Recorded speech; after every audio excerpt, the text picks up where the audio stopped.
Okay, good afternoon, everyone. It's now 5 o'clock, and we'll be ready to begin our Committee of Adjustment meeting for the month of April. For everyone's information, we will deal with each application according to the order of the agenda. Extra copies are available on the back counter. Anyone present who wishes to speak in support or against an application, as well as anyone with questions or concerns, will have an opportunity to speak. The committee will make their decision following each application. If there are any present who are not an applicant, an agent, but is interested in the decision of the committee, you may file your interest with our Secretary Treasurer. Please list the file number, your full name and mailing address. Copies of the decisions are automatically sent to the applicant and the agent within 15 days of the meeting. Only the applicant, the minister, a specified person, or any public body may appeal decisions in respect to applications for consent or minor variances to the Ontario Land Tribunal. The decisions are final if there are no appeals 20 days after the committee's decision. May I remind everyone that we are being recorded. To mute your devices, as well as you wish to speak to an application, please make your way to the podium. Ensure the mic is on, state your name, first and last name, and you will have 5 minutes to speak. Our first order of business is to welcome 2 new members, Mr. Peter Hellier and Mr. Joe Murphy. Welcome to the committee. Glad to have you. And I will now ask everyone if we have any disclosures of pecuniary interest. And I see none. Have all the members received the minutes of the previous meeting? Are there any errors or omissions? Seeing none, I have if not, I have a resolution before me. I need a mover and a seconder to adopt the minutes. Councillor Van Passen. And a seconder. Councillor Berry, thank you. All in favor? Joe? That's carried.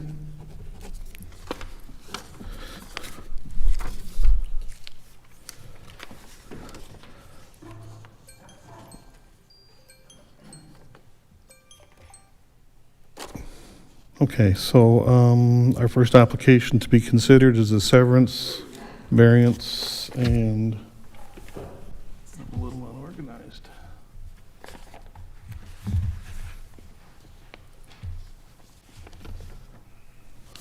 File number BNPL 2024406, Skylar Farms Limited, and the planner can give the report, please. Thank you. Through the chair, an application has been received to sever a parcel having a frontage of 89.48 meters, an irregular depth and width, and a lot area of 10,642 square meters as a farm dwelling severance surplus to the needs of agriculture, and to retain a lot with an area of 16.742 hectares. This consent application is being considered concurrently with a zoning bylaw amendment to remove a single detached dwelling as a use on the retained lands. This application was previously deferred. The subject lands are located on the north side of Highway 6, east of its intersection with Blue Line Road. The area of the subject lands is approximately 17.806 hectares, with approximately 297.34 meters of frontage on Highway 6. The subject lands are occupied by a dwelling, a detached garage, 2 outbuildings, and a barn. The proposal seeks to include all of the existing structures within the severed lands. The property is zoned and designated as agricultural. The proposed severance meets the requirements to be considered a dwelling surplus to the requirements of agriculture, as per the Provincial Planning Statement 2024. However, it is planning staff's opinion that the area of the severed lot would not be considered to be limited to a minimum size needed to accommodate the residential use, as per the PPS and the official plan. The additional land requested is intended to integrate the existing agricultural buildings into the severed lot, which are not accessory to the residential use. Therefore, the proposed severance is not consistent with the policies of the PPS or the official plan.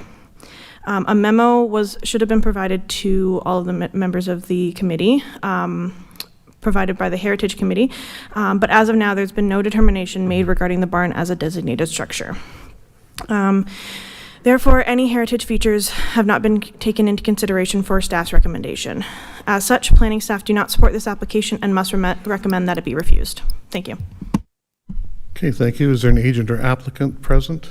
Okay, Nathan, I'll get to you in a second. Any questions of the committee for the planner? Peter. Thank you, Mr. Chair. I'm very excited about this proposal. The new severance, if granted, would be in a great location for a new use, and we're trying to encourage under official plan policy 2.1, and specifically 2.2.1.2, the objective being for a strong and diversified economy. It's very close to Port Dover, but not too close, and it is not too close to residential areas. And we have seen lots of great new ideas for hip barns, both in Norfolk and elsewhere. So my question is that the creative aspect of new use possibilities would mean that the buildings should be considered legal non-conforming, and that any documentation for change of use should be required when there actually is a change of use. That would mean that condition 3, 6, and 7 would all be premature, and that it would be up to the new user to get what documentation is required for the new use when there really is a change of use. Thank you, Mr. Chair. Thank you. Planning staff? Through the chair, once it is severed, it becomes a residential use, and therefore it is, those would be considered residentially accessory structures if they're included in the severance. So the change of use would be necessary regarding the buildings there. Okay, thank you. Anybody else? Any questions? Nathan. Thank you, Mr. Chair, and through you to the committee. My name is Nathan Colomea. I'm the agent and lawyer for Schuyler Farms. Thank you to planning staff for their report. So the planning staff recommendation is for refusal of the application. We ask that you approve the application this evening as proposed. So the planning staff report starts out with the provincial policy statement. So section 4.3.3c of the PPS allows for the creation of a new residential lot as surplus, provided additional residential dwellings are prohibited on the retained lands, which we're not worried about here.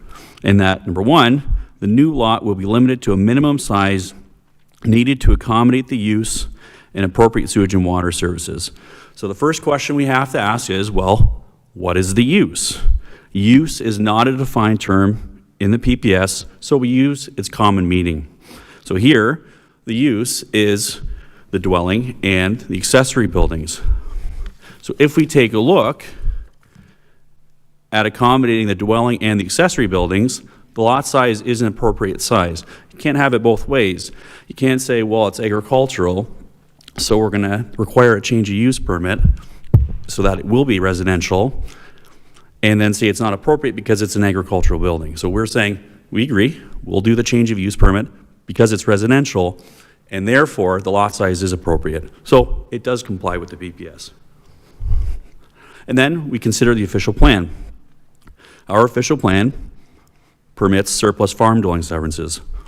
And the requirement in question here is 7.2.3C subsection 2. That's a mouthful. The severed lot shall be of an appropriate size for the intended residential use, which shall be determined by the zoning bylaw and shall minimize the amount, and here's the important part, the amount of agricultural land removed from active production. No part of the proposed lot is under active production. We're not worried then about removing land from active production because there isn't any being removed. So the proposal complies with the official plan. And we do agree with staff, the proposed severance meets the minimum lot size under the zoning bylaw. So the issue here is the claimed need for a minor variance. The staff report identifies the usable floor area of the accessory buildings as being 352 square meters. Section 3.2.1G of the zoning bylaw states, no building or structure which is accessory to any permitted residential use in any zone shall occupy more than, and then it sets out the maximum of 200 square meters. So that part we agree with. However, we're dealing with a surplus farm dwelling severance, and there's a specific section in the zoning bylaw which provides additional rules that we have to consider in this circumstance.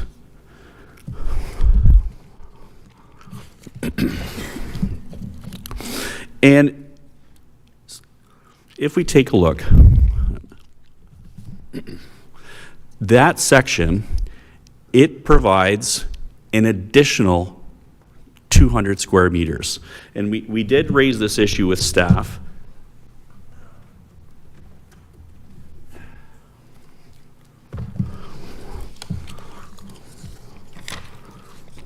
So 3.36, surplus farm dwelling severance properties. So in addition to other provisions set out in this bylaw, where the Committee of Adjustment has approved the severance of a surplus farm dwelling lot, the severed lot, from an agricultural property, the retained lands, as a result of farm consolidation, the following provisions shall apply. Any existing accessory buildings, so that's all the buildings we're dealing with, and structures existing on the severed lot at the time of severance shall be deemed to be granted relief from the applicable building height and accessory building or structure lot coverage regulations existing at the time of severance, and relief from the usable floor area regulation to a maximum of 200 square meters. So that's what we're dealing with here. The regulation says 200 square meter maximum, and then we add 3.36B, which says you get relief from those provisions up to 200 square meters. So when we take the threshold of 200 square meters, we give ourselves the 200 square meters of relief. We have 400 square meters to play with. And we, of course, at 352 square meters, fall below that threshold. So because of the relief provided by this section, we do not require a minor variance.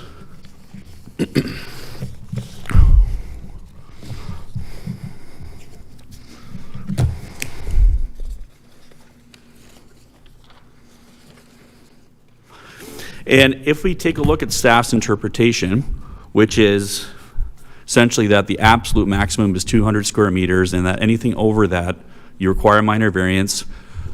Simple question is, if that's the case, there would be no need, and why would you have the additional section? So it just doesn't make sense, and staff's interpretation is not the appropriate one. So minor variance is not required.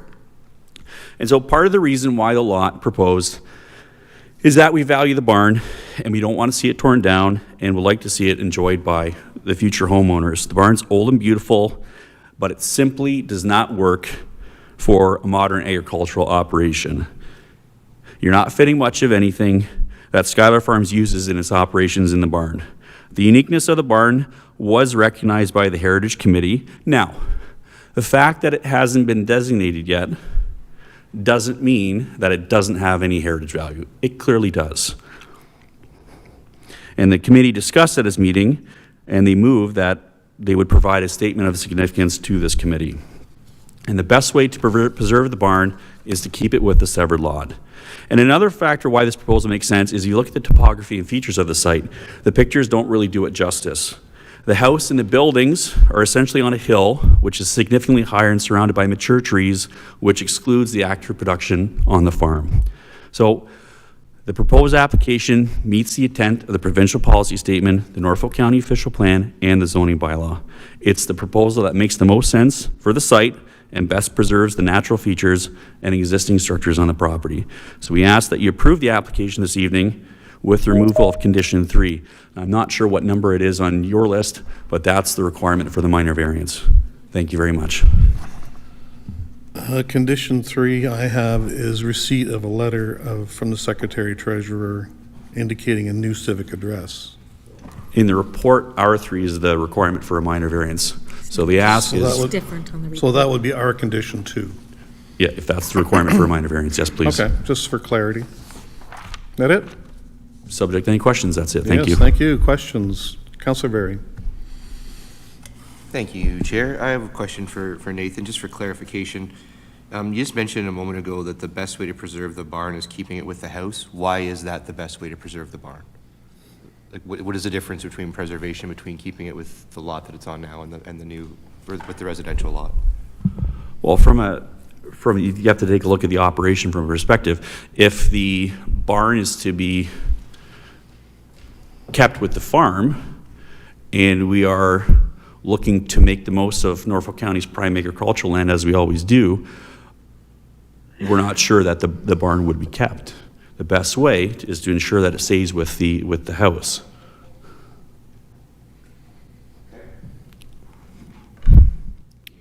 Any other questions? Peter.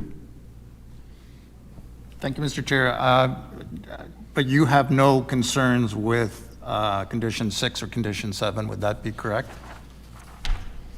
Now, one is the receipt of a letter from the building department indicating the septic system has been installed in conformance with the Ontario Building Code OBC Part 8, and condition 7, which is receipt of a letter from the building department indicating that the change of use permit has been issued in conformance with Ontario Building Code OBC 10, change of use from agricultural farm building to a residential accessory building.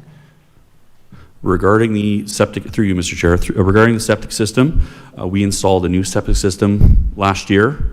And we've provided that information to staff. So we have no concerns with respect to the requirement of the septic system. It's moot because it's already been dealt with, and we're happy to deal with the building department as needed moving forward with respect to the change of use permit. Okay, thank you. Any other? Just one follow-up. So it's only Sure condition. thing, yeah. It's only condition 3, subject to approval of a minor variance application for relief of accessory structure, usable floor area, and any other non-compliant terms. Correct. Yeah, through you, Mr. Chair, we're only asking that condition, the requirement of a minor variance, be struck, please. Thank you. Which is our condition 2. Correct. Just checking. Any other questions? Yeah. Linda, Phil, nothing? Okay. Andrew.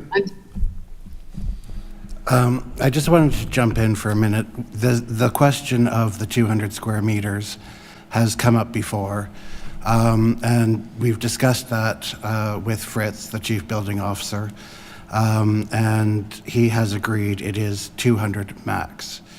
It is not 200 plus 200. And officially, he is the arbiter of our bylaws. So it is 200, therefore the minor variance is still required. Okay, thank you. Any further questions from the committee? Nathan. Through you, Mr. Chair, if I may reply to Andrew's requirement. So we sent an email to Fritz on March 20th asking for clarification as to his position on this. We did not receive a reply. And while it's fair to say that he does have authority as the chief building official, the zoning bylaw is the zoning bylaw. And frankly, I think part of the reason why there's resistance to our interpretation is that's how it's always been interpreted, but that doesn't make it correct. Simple fact is, section 3.36 exists. The plain language of the provision says you have relief in the case of a surplus farm building severance. That's what we're dealing with. It's nonsensical. If you say, well, the requirement's 200 square meters, no matter what, so then what are we providing relief to in section 3.36? It doesn't make sense. So frankly, and with respect, Fritz's position is wrong, and we have up to 400 square meters to play with here. Thank you. Okay, thank you. I'll open it up to the public. Is there anyone present that wishes to speak to this application? Anyone online? Does not appear to be. We have a recommendation for refusal. What are the wishes of the committee? Councillor Van Passen. Yes, thank you, Mr. Chairman. I think I'm the one who asked that this be deferred last month, strictly on the basis of getting those comments from the Heritage Committee, because I too want to protect that barn, and I too feel that the only way to do that is keep it with the house, and recognizing that you're not losing any agricultural land. The geography of this whole parcel, yes, it's a little bit bigger than we like, but it's not really agricultural land anyway. So I would move for approval. And I also agree with Mr. Kulamaya's recommendation that we waive that condition, because that's how I've always interpreted that section. And I know quite a few farm severances where they've included a tobacco pack barn that is roughly 400 square meters. And that became the standard because we had a lot of those in Norfolk County at one point. And the height and the size is automatic on a surplus dwelling severance. So, you know, I'm sure that we might get some pushback on that from the building department, obviously, now. But I agree with that interpretation. I think that's how it's always been dealt with by this committee. So we can, and I can't figure out how you have different conditions than the ones that pop up on my screen here, and I've looked at it two different ways. Happens all the time. Yeah, but I went back and checked the other one. I got it on eScribe. Went back and checked the one on the HTML version. It's the same as the one I got in eScribe, so I don't know what's going on. But you'll have to figure out which. But I think we can waive that condition, so I will move for approval that way. Okay. I'll second that, Alan. Okay, thank you, Linda. Discussion, is there any discussion on this from any members? Councillor Very. Thanks, Chair. I have a question for Andrew then, just for clarity. So with Fritz, with the, with the building official giving his interpretation and sounds pretty firm, what is the outcome for what are we heading towards here with our bylaw? Excuse me, through the chair to councillor. Basically, they won't get the change of use permit, so they won't be able to meet their conditions. They'll be told that the barn is too big and it needs a minor variance. And then, so they won't get the change of use permit. They won't be able to meet their conditions in the 2 years, and therefore it will lapse, and no permission will have been issued. So if I'm hearing this correctly, and correct me if I'm not, please, because I want to make sure I got it right, because this doesn't seem like it makes a ton of sense. As soon as the building official made that determination, did this entire thing become moot then? Like, we can pass it tonight, and he's going to decline it, or we can decline it tonight. Why are we doing this? I'm not 100% sure what you're asking. Sorry. If it's going to get declined either way, because that's what the bylaw says and that's what the chief building official says, and ultimately the end result of this is that it's declined, what are we doing? Well, there's, through the chair, a straightforward way, which is that they need a minor variance for the usable floor area of the barn, because it's above the 200 that's permitted. Okay. So I think I don't understand this if that because I feel like we condition just wasted a bunch remains of time here. Like, If, what are we if that doing? condition were to remain in, Okay. and it were to be approved, that's fine. Then it'll go do its usual things. But if that's removed, that condition's removed, then the building department will refuse to issue a permit for change of use until it's regularized. Okay. Any further Can I discussion? say- Linda, Yeah. go ahead. The committee, I believe, can remove that condition, and that doesn't prevent them from applying for a minor variance. We're just removing it as a condition. So if the building department wants to dig their heels in and say, no, we're not issuing a change of use until you get that, it doesn't mean that they can't still apply for it. We're just removing it as a condition. So I think we can still remove it, and then they can hash out the interpretation of the bylaw. But if we leave it in, then it's required. So I feel more comfortable removing it at this time. And that's my comment. Okay, thank you. Councillor Van Passen. Yeah, I think I was going to say about the same thing. in 3 weeks, if nobody appeals this, they show up at building to get a change of use permit. If the minor variance is a condition of the change of use permit, well, then they can start that process. They need one to get the other one, which is a condition we're putting on. So again, I don't think we need it to approve this application as it is tonight. So. Okay, thank you. Anybody else, any further discussion? I will call the question. Moved by Councillor Van Passen, seconded by Linda, that this application be approved. All in favor? Excuse me, removed with, approved with the removal of condition number 2. Yes, please, I'm sorry, yes, with the removal Okay. of condition number 2, the minor variance application. All in Okay. favor, I'll call it again. And that is carried. Opposed? Thank you. And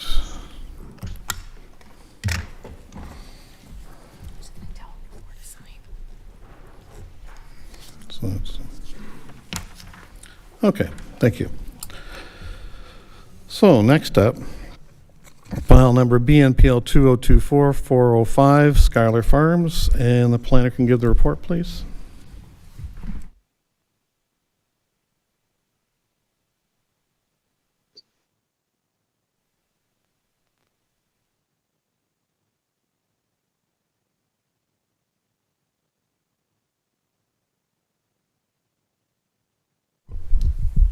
Thank you.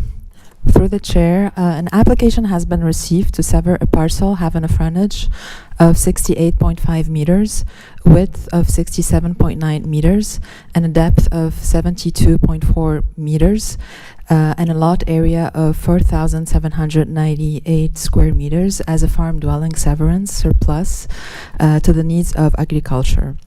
The retained lot is approximately 150 meters in frontage and 53.7 hectares in land area. The subject property is designated agricultural in the official plan and zoned agricultural zone and located in the rural areas of Simcoe, Townsend. The property is approximately 54.4 hectares in land area. Okay. The subject lands include an existing residential dwelling with an existing driveway access and a woodshed. Remaining lands are operated for farming. The subject property includes a significant wetland. Upon review of the applicable policies, planning staff notes that the existing residential dwelling can be rendered as a surplus residence to an agricultural operation. The severance is subject to a zoning bylaw amendment application to prohibit dwellings and additional residential dwellings on the remnant farmland. The proposed residential lot is on private on-site servicing systems located within the property line of the proposed residential lot. The applicant provided an evaluation of the existing on-site sanitary servicing system, confirming that the system is working properly and that no additional work is required. The application is therefore consistent with the PPS, conforms with the county's official plan, and complies with the zoning bylaw of the county. Planning staff recommends that application BNPL 2024-405 be approved. Okay, thank you. Any questions of the committee?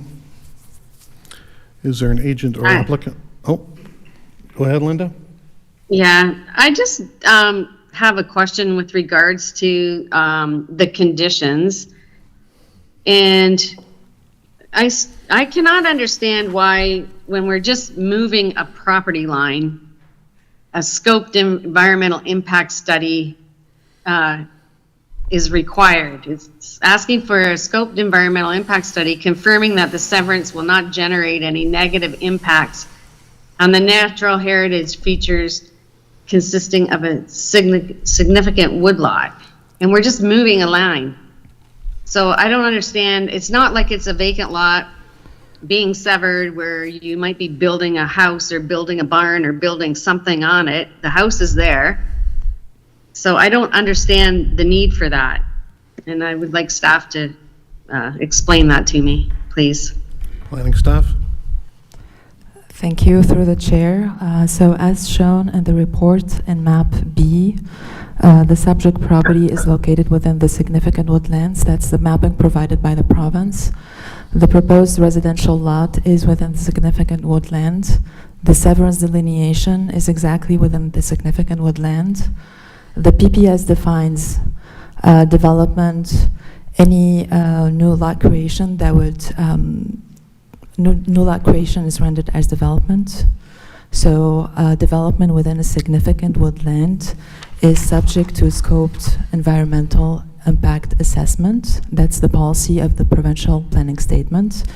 More specifically, policy 415, which states that development and site alteration shall not be permitted in significant woodlands unless it has been demonstrated that there will be no negative impacts on the natural features or their ecological functions. So that's a provincial requirement. Okay, thank you. Any other questions? Just a further comment, like, I Okay. do understand policy is written with good intentions, but there appears to be no room for common sense or flexibility, and that's just my comment. Okay, thank you. Councillor Van Passen. I had made a note to ask the same question, but the follow-up question is, does the Director of Planning not have the authority to waive the need for the EIS in a situation like this? You'll have to turn around further there, Councillor Van Passen, because there you go. I possibly could come in on this. As far as I'm aware, we've given that authority to the planning director at municipal level. I'm not sure if it's given to planning directors or the municipality at provincial level to make that choice. But yes, traditionally, the planning director can waive certain types of EIS or scoped EIS. But as I say, I don't know if that's actually more sort of something we've done and shouldn't have been doing, or if it's something that, it runs contrary to the province, what they actually want, and we should be doing an EIS for everything. 'Cause as far as I'm aware, in the provincial policy, there isn't a stipulation that the municipality and or planning director thereof has the option to waive these requirements. But I do know within our own official plan, we do say that they can do it, but that's ours, not the province. So. Well, that brings back to, I think, a point that's already been made. Nothing is changing here. We're just adding a survey line across. I guess it goes down to the technical definition of development. And, to me, this is different than asking to build a brand new house in the middle of a significant woodlot, as opposed to somebody drew a line on a map that included that beautiful front lawn that's on the screen as part of a significant woodlot, and now we have to get a specialist in and spend lots of money to do an environmental study to see whether keeping that house and woodlot exactly as it is affects the woodlot. I'm just not sure the need for it, but... Okay, thank you. Any other questions of the planning staff of the committee? Mr. Kolyama. Now we'll get an answer. Maybe he has no issues with it. Thank you, through you, Mr. Chair. Again, Nathan Colme, I'm the... I've just been reminded to remind you, you have 5 minutes. Well, I'll try to be quicker on this one to make up for the last one. Thank you very much. Thank you. And thank you very much to staff for the report. We agree with the recommendation. We ask that the application be approved. And of course, I was going to talk about that condition as well. So that would be the only thing we'd ask, that you approve the application, but with that recommendation, that condition struck. We are not changing anything. It is simply a surplus farm dwelling severance. No development is proposed. And there's another factor too. We're not worried about the protection of the woodlot because we have a dedicated bylaw for that. We have the forest conservation bylaw, and should we want to, in fact, cut down any trees or do anything there, we would deal with our forestry department, and at that time, if it would be that department's recommendation that an EIS or a scoped EIS be recommended, then that would be appropriate at that time. But for a severance of a surplus farm dwelling where all we are doing is creating new legal lines on a piece of paper that condition is not appropriate. We ask that it be removed. Okay, thank you. Any questions? I have a question. The woodlot, that remains with the farm, does it? Through you, Mr. Chair, yes. So the woodlot is on the retained farmland, unchanged. No, nothing thank you. nothing we're doing here today changes any of that. Thank you. Okay. Anybody else? Questions? No? Okay, thank you. Yeah. Anybody present or online that wishes to speak to this application? Seeing none, we have a recommendation for approval. Can I get the wishes of the committee are? Alan? Linda, go ahead. Okay.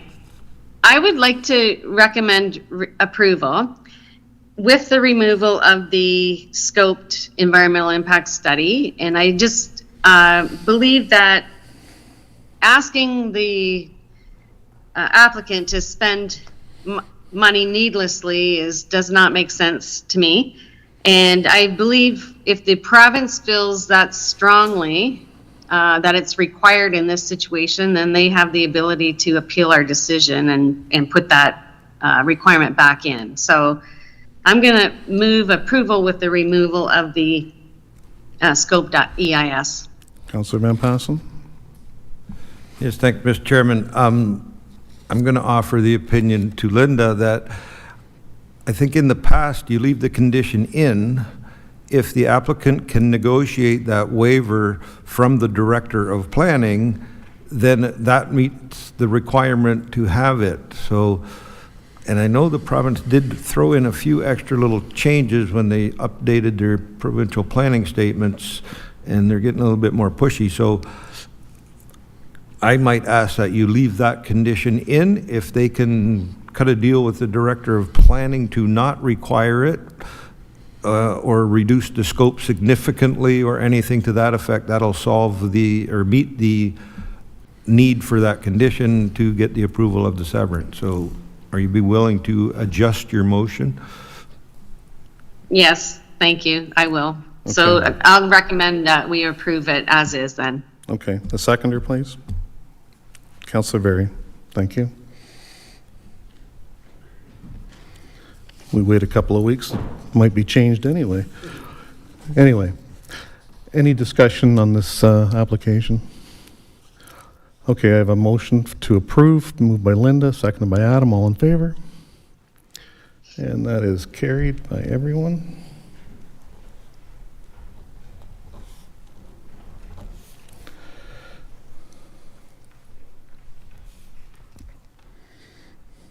There's a lot of names on here now.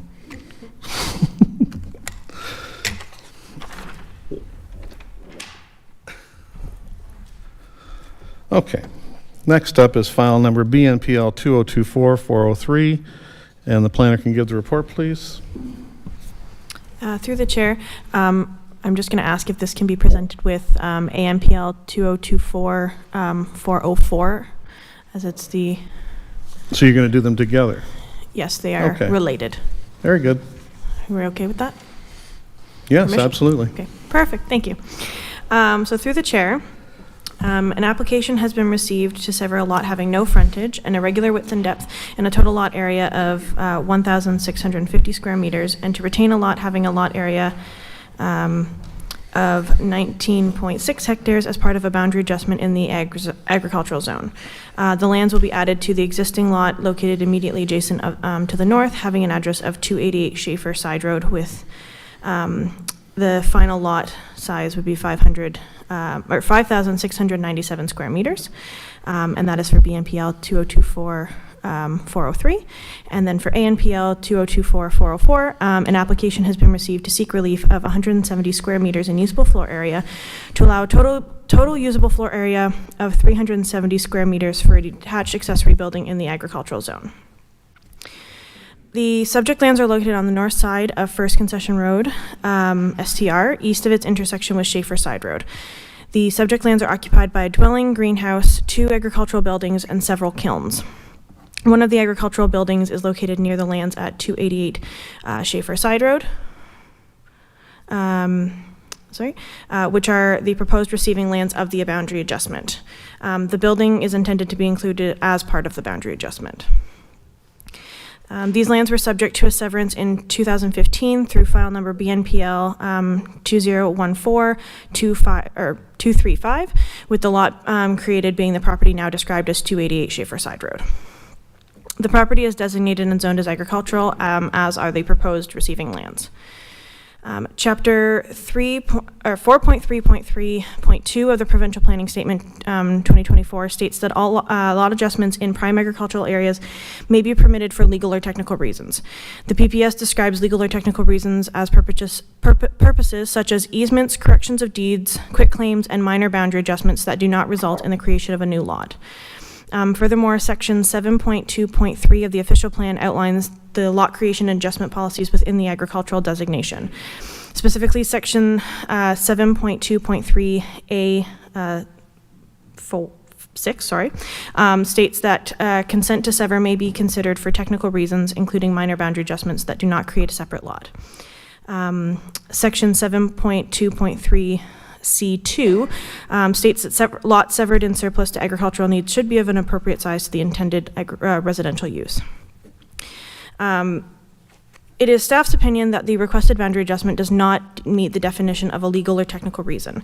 The farm building that is intended to be included as part of the boundary adjustment and added to the property described as 288 Schaefer Side Road received a building permit in 2016 after the approval of the surplus farm dwelling severance.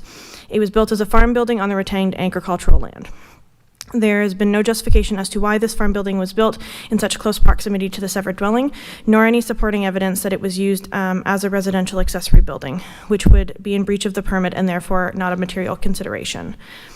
As such, there is no legal or technical reason to support this boundary adjustment, and the requested boundary adjustment is not consistent with the policies of the Provincial Planning Statement 2024. The proposed boundary adjustment is significant and would not be considered to be minor in nature. While the proposal will not create a new lot, it would significantly increase the size of a lot created in surplus to farming needs. The existing lot is suitable in size to meet the needs of a residential dwelling and would remove potentially farmable prime agricultural land from production, as well as removing a farm building from farm use. Section 12.1.1 of the zoning bylaw states that single detached dwellings are permitted as a use in the agricultural zone, while sections 12.1.2 and section 3.2.1 outline the provisions that lots, buildings, and accessory structures shall be in accordance within the agricultural zone. The proposed retained parcel would see an increase in the existing deficiency in minimum lot area. The receiving lot would have a deficiency in the total usable floor area for the accessory structure and would require relief of 170 square meters in usable floor area to allow a total usable floor area of 370 square meters for a detached accessory building, which would be rectified by the included minor variance AMPL 2024 404. The relief would not be considered to be minor in nature, as it would result in almost double the total permitted usable floor area for accessory buildings in residential uses to the agricultural zone. The proposed application for consent to sever as a boundary adjustment is not consistent with the policies of the Provincial Planning Statement 2024 and does not conform with the official plan as it relates to consent to sever policies in the agricultural designation. The minor variance would not meet the 4 tests of a minor variance. Therefore, staff do not support this application and recommend that it be refused. Thank you. Okay, thank you. Any questions of the planning staff from the committee? I have a question, Alan. Go ahead, Linda.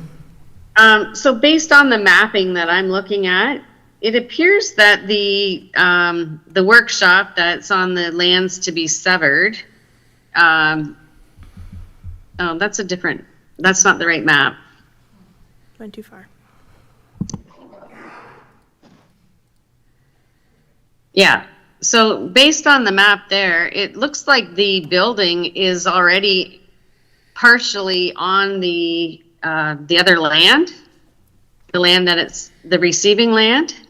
And my question is, would that not be a technical reason to permit this severance? Planning staff? Yep, through the chair.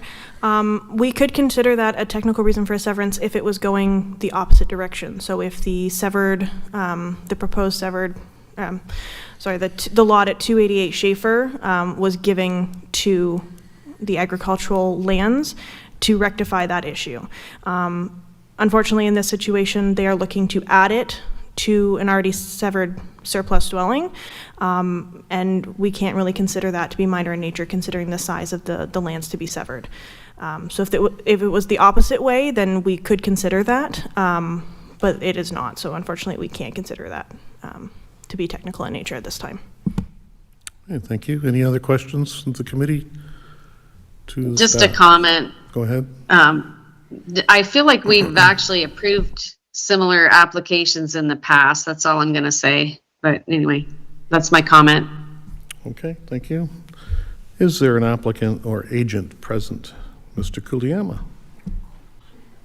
5 minutes, Nathan.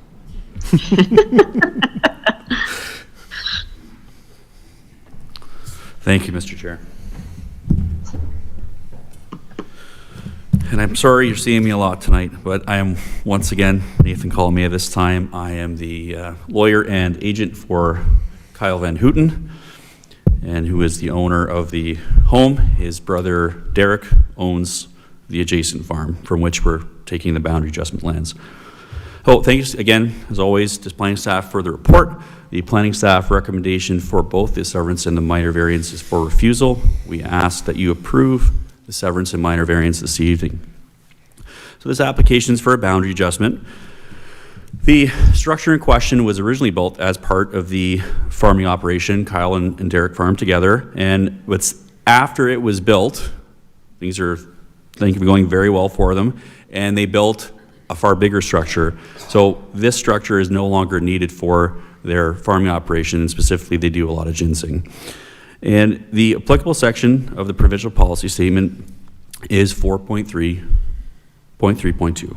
The language of the PPS, and this is what we always have to go back to, is how are we supposed to interpret it, here is permissive and not exhaustive or restrictive. Legal or technical reasons are not the only reasons for which boundary adjustments may be considered. If that were the case, the PPS would have the same language as it does for lot creation. In 4.3.1, which deals with lot creation may only be permitted, whereas in the section that applies to us, 4.3.3.2, may be permitted. It doesn't say may only be permitted. Legal or technical reasons are not the only reasons for which you may approve a lot adjustment. Alternatively, we can also look to the definition of legal or technical reasons in the PPS. The language, again, is permissive and not restrictive. Legal or technical reasons mean severances for purposes such as easements, corrections of deeds, quick claims, and minor boundary adjustments, which do not result in the creation of a new lot. So there's a few spots we can look at, but the most applicable is legal or technical reasons means severances for purposes such as ... minor boundary adjustments. So what staff in the report are doing is they're saying for it to be a minor boundary adjustment, you need it to be for a legal or a technical reason. But that's not what the PPS says. The PPS says legal or technical reasons mean severances for purposes such as minor boundary adjustments. So the minor boundary adjustment itself is the legal or technical reason. So you don't need to go another level down and ask, well, does the minor boundary adjustment, is that for a legal or technical reason? That's not what we're asking for. So we're saying it does meet the definition because it is a severance, and it's a severance for a minor boundary adjustment, so the requirement for a legal or technical reason is quite easily met here. So the application, therefore, it does comply with the VPS. And the language of the official plan, it's even more permissive. I can get the section out here.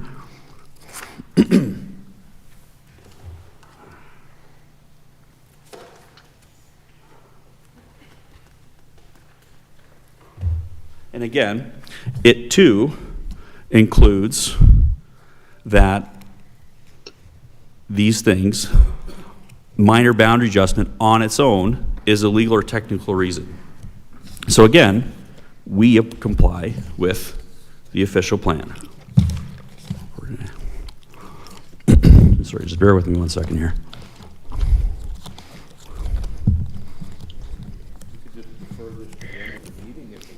We don't stop the timer, you know. I'm trying my best here. Okay.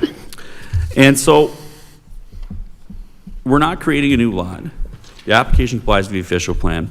And another factor is that with an official plan, it has to comply with the PPS. So the language of the PPS permits it, and the OP permits it as well. So as far as the zoning bylaw is concerned, so approval of this severance would require relief from the usable floor area provisions and the lot size provisions for the agricultural zone. And that's why I think there's been a bit of an error here.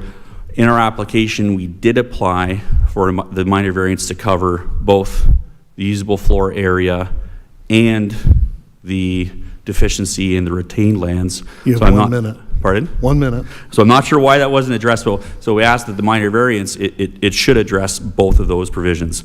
And I also want to note, the building department did review this application, and they have no comments or conditions. So this leads us to the review of the conditions. The conditions are fine apart from what's my number 3. The minor variance should already include the relief for the deficiency in the lot area of the retained lands, as this was included in our application. And again, we go back to the question of minor, and I've said this many times before, we can't look at only quantum, we have to look at what is the nature and effect of the minor variance. So here, it is a lot adjustment between a residential lot and what's currently on a farm. The impact, there's no neighbors, we're just surrounded by roads. So again, staff haven't shown to you how there's going to be a negative impact and how this minor variance and the boundary adjustment itself is not minor. Okay, Thank you. thank you. Any questions of the committee to the planning agent? No? Okay. Thank you. Is there any member of the public that wishes to speak to this application, presently or online? No? Okay. Oh, my timer just went off. There we go. See, I do use it. Any members of the public wishes to speak? No? Okay. The wishes of the committee are? Councillor Van Passen. Sorry, Mr. Chairman, there was one question I was going to ask staff and I forgot. Oh, okay, I guess so. On the mapping, they have identified 2 parcels of retained land that are separated by a road. And I just was kind of curious why a piece of property that's not contiguous is listed or mapped as part of the retained lands.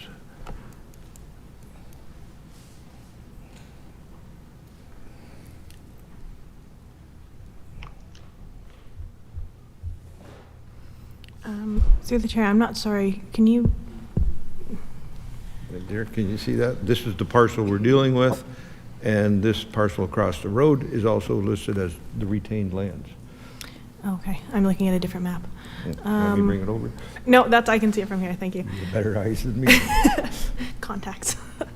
Through the chair, I am not sure. I wonder if that's just potentially a mapping error, or Nathan is indicating that he has an answer. Mr. Kuliema has some clarification. Through you, Mr. Chair, the reason for that, it's really just a technical glitch. The 2 parcels, they are not contiguous. They are legally separate parcels, but they are under the same ownership and for whatever reason, the same roll number. So when you click on it on GIS, both parcels are highlighted. That's the only reason. It's under the same ownership, but you're correct. They are legally separate parcels. So that brings up the question, if we need to adjust the minimum lot size of a lot in the agricultural zone as a minor variance, we're just dealing with this one, not with both of them? Correct. Okay. So the application has only factored in the land from which is adjacent and does not factor in, and we don't need to deal at all with the farm across the road. Okay. Thank you. Okay. So, the wishes of the committee are, let's start with file number BNPL for 403, which is the severance. Alan, I'll move to approve. Okay. Is there a seconder? Joe? Any discussion? I'll call the question. All those in favor? Opposed? I'm sorry, Linda and Phil, what, Yeah, I'm in favor. okay, thank you. That carries.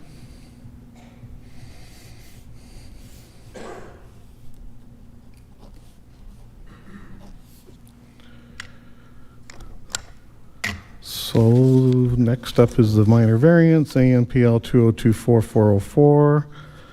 The wishes of the committee are, Alan, I'll move to approve, and I'm going to move that, that we add to the minor variance the requirement for the minimum lot size on the retained land as the issue Nathan brought up, but I'm going to get him to provide the wording. okay, Andrew. The minor variance application we have relates to 288 Schaefer Side Road, not to the retained land, nor was the deficiency in lot area for the retained land put through a public notice period. So it cannot be added into this one. It relates to a separate parcel of land. Okay, thank you. Okay, then I'll move, so we can't put a condition that they get a minor variance for that?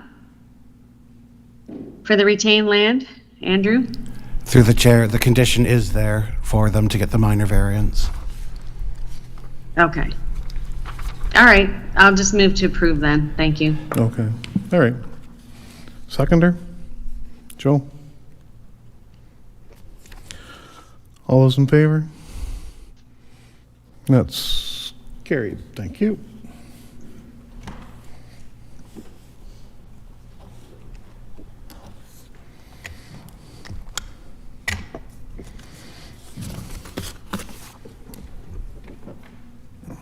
Okay. Next up, ANPL 2024-417, Miles and Cassandra Dobius. I hope I have something like that close to being right. The planner can give the report and bail me out.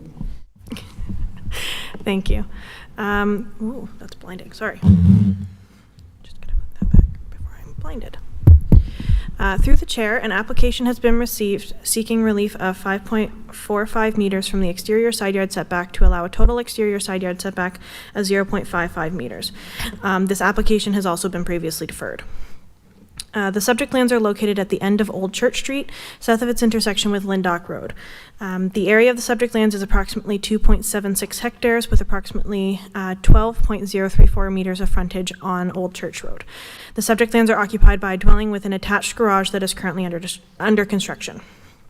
The building permit for the dwelling was issued based on incorrect information provided by the applicant. Once the error was discovered, a stop work order was issued by the building department and the applicant was advised that a planning application would be required.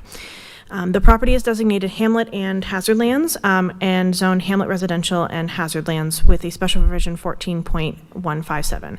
The dwelling is located solely within the portion of the lands designated and zoned Hamlet. The dwelling is a permitted use and is in keeping with the policies of the PPS and the official plan. The proposed relief of 5.45 meters to permit a side yard of 0.55 meters is a significant request and would generally not be considered minor in nature. Since the deferral, various county staff have met with the property owner and the applicant, and updated conditions for approval have been reached to the satisfaction of all parties. The proposed reduction in exterior side yard setback is to permit, sorry, lost my spot. Okay, sorry. The proposed reduction in exterior side yard setback is 5.45 meters to permit an exterior side yard of 0.55 meters. This is a significant reduction in the required setback. Although this large lot is mainly within the hazard land zone, there is sufficient space that with a more appropriate design dwelling zoning provisions could have been met. Given this, unfortunately, the deficiency cannot be considered minor. As such, the application does not meet the 4 tests of a minor variance, and planning staff must recommend that it be refused. Thank you. Okay, thank you. Any questions of the committee to the planning staff? No? Is there an agent or applicant?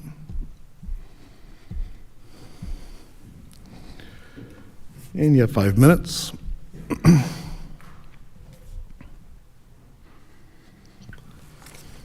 Through you, Mr. Chair, I brought some materials that I thought that might be beneficial to the committee if I may pass them out. Sure thing.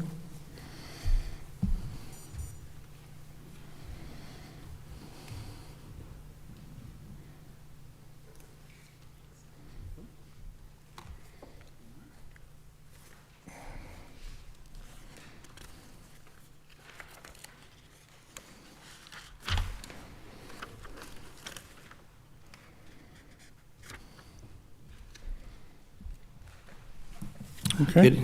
Thank you very much. Good evening. My name is Eldon Darbison with G. Douglas Valley Limited. I'm a registered professional planner.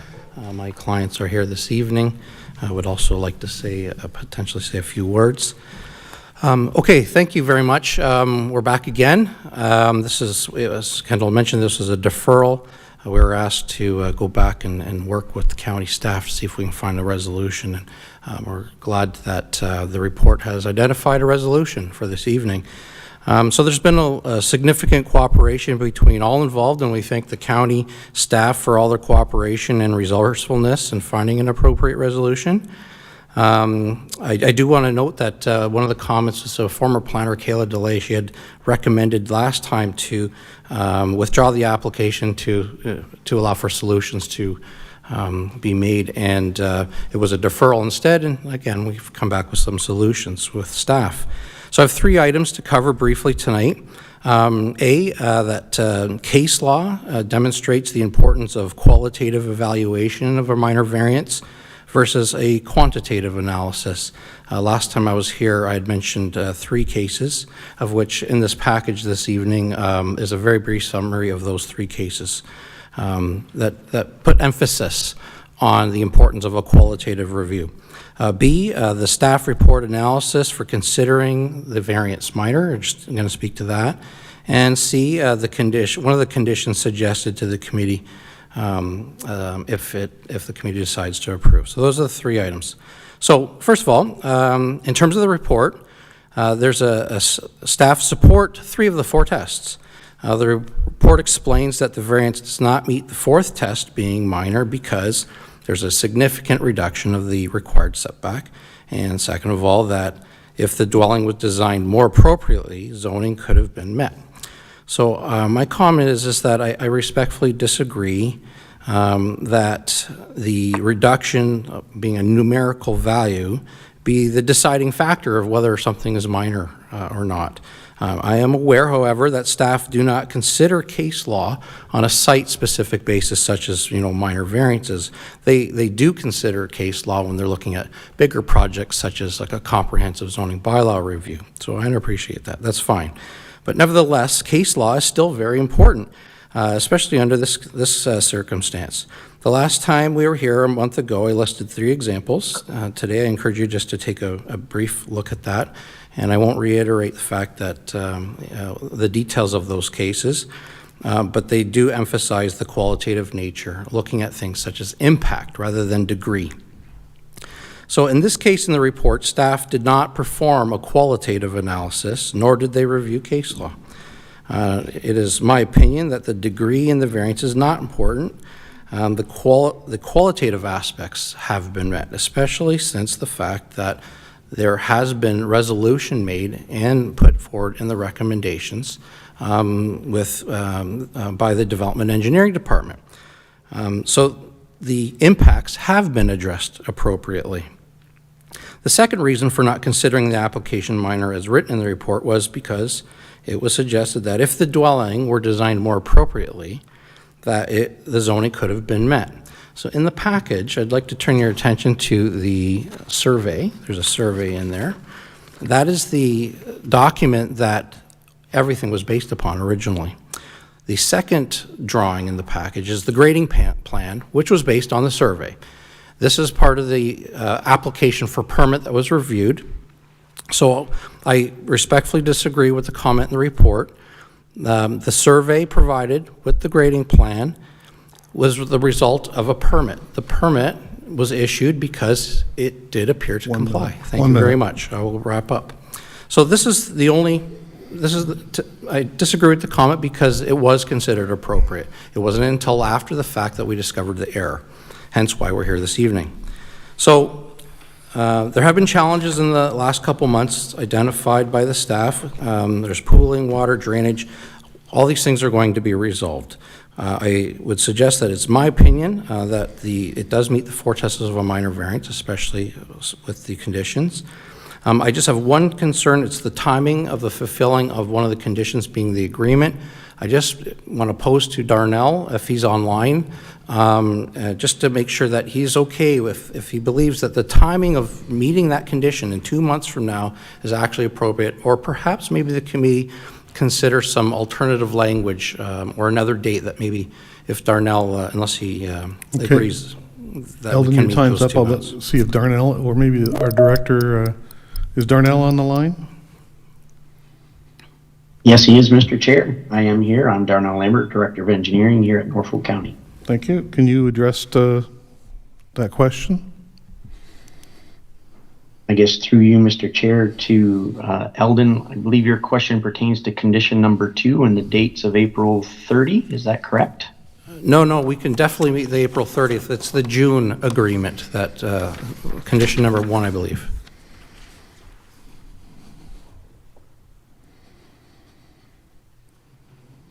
I'm open to a suggestion on a date, but also willing to work to achieve that date. But certainly there's some flexibility we can give in time. If August 30th works for you, we can certainly work to that date. That's fine by me. Yes, absolutely. Thank you. Okay, thank you. Any questions of the committee to the agent? Councillor Van Passen. Not so much to the agent, but since Darnell is on the line, maybe a bit more explanation of those conditions and how they're arrived at? Yes, Or can we please. get Darnell to make a presentation after we're done with Mr. Darbison? Sure thing, yeah.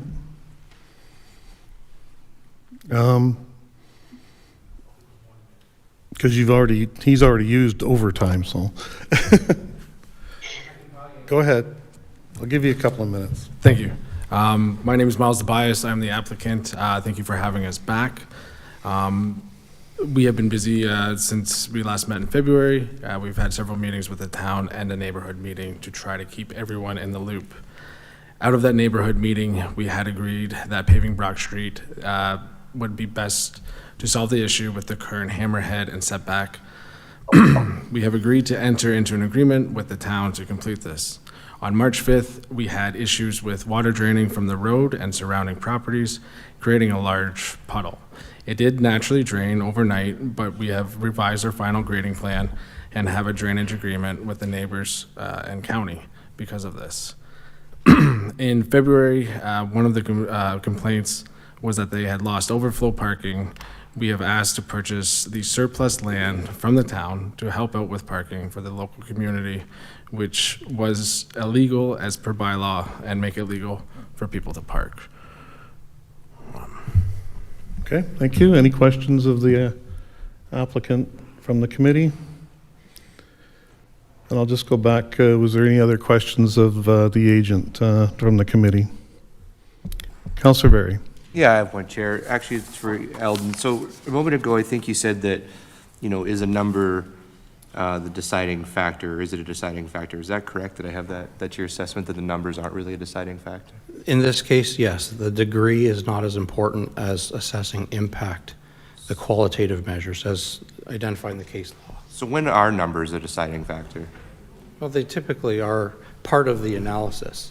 It's just there was no analysis on the qualitative. It should have been both. So yes, recognition that the degree is absolutely, there is a large degree in reduction, but not at the expense of whether it generates any impact or not. So you do have to look at both. Okay. Anybody else? Questions of the agent? Okay. Councillor Van Passen, you wanted a comment from Mr. Lambert? Yeah, we keep talking about the agreement that, but I'd like everybody to know Yes, what that is. for the record, so- yes, to get it on the public So, record as and- to what, I guess my question kind of pertains the same way, is that there's been a number of conditions that were arrived at, and it seems to be mutual, and these conditions, I guess, are as a result of meetings and such. And Mr. Lambert, could you go into a little bit minor detail of those conditions? Happy to do so, Mr. Chair. We had a meeting out on site with the owners and some of the area residents to look at obviously some of the challenges and issues that have arisen from this site. And we looked at possible solutions. I believe that was why the matter was deferred from the last meeting. We had a very productive and open discussion, I can say. And we agreed to the matters that are set out here, which number one was to have the applicant enter into an agreement with the county on the improvement to Brock Street, although it's now properly called, I think, Road B, that goes from Old Church out to Charlton, and improve that roadway with a hardened surface, be it asphalt or surface treatment. Details still to be worked out, but also being cost conscious. We did put a date on here of entering into that agreement by June 15th. I think the most important part is that the applicant agrees to enter into an agreement with the county to remedy the roadway. The date, while important to drive to the end solution, is less consequential in my opinion, but they agree to enter into an agreement to make those upgrades. We've also applied an item to provide an upgraded lot grading plan to make sure the area drains properly. That has already been submitted to the county and is under review. So even though there's a date of April 30 on here, we already have one of those in hand. The other matter was to enter into a mutual drain agreement that would enshrine the outlet for this area, because it does cross over their property and the property of the adjoining landowner to the south within a mutual drain agreement. So that's protected into perpetuity. That was agreed to as well. And item number 4 just gave some flexibility due to the sense of urgency in making some of these interim arrangements in the absence of things being completely resolved. We put some conditions in there that allowed those things to happen. So hopefully that provides some clarity, but if there's questions to be raised, and it, certainly as these matters are resolved, as I say, the most important part, as we heard today from the applicant, that they agree to enter into these agreements to resolve these matters. And as they are entered into in writing, we can certainly advise the administrator that these matters have been cleared.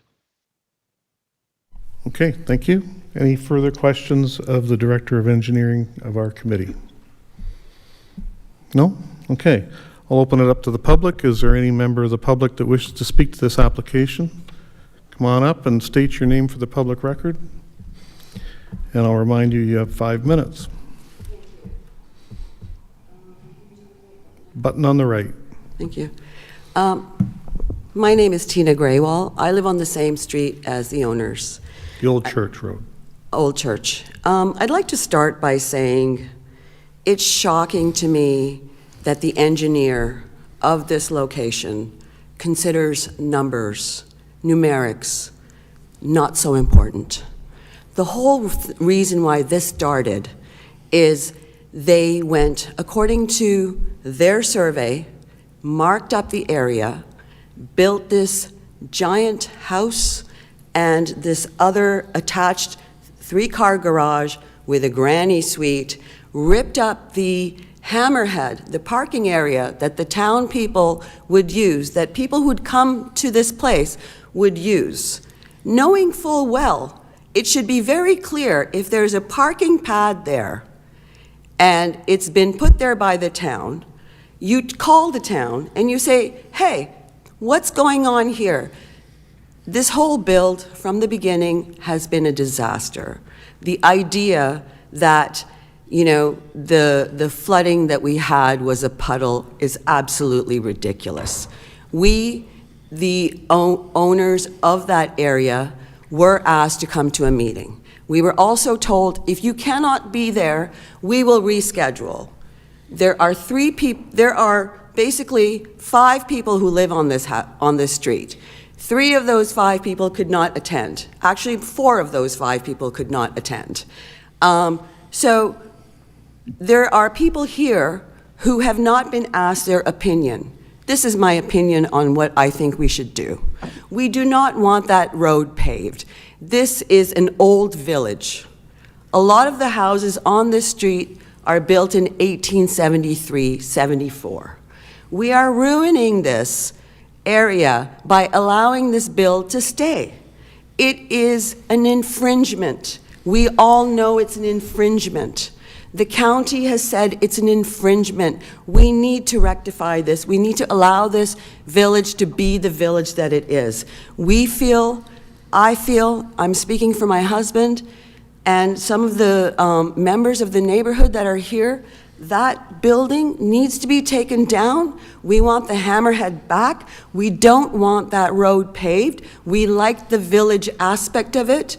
Those streets are special. The not paved road, the dirt road is special. People use that. There are children, there's a school there. They run around and they play in that area. We don't want cars to be able to zoom past that area. We don't. There's young children there. So I would ask the committee to please agree to the recommendation from the county and refuse this.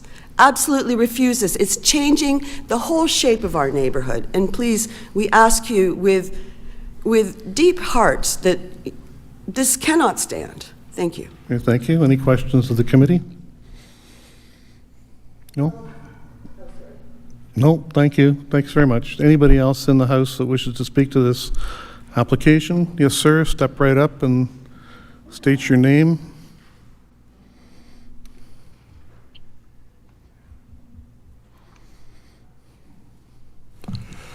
Good evening, everyone. My name is Donald Bruce Scott, and I live just adjacent.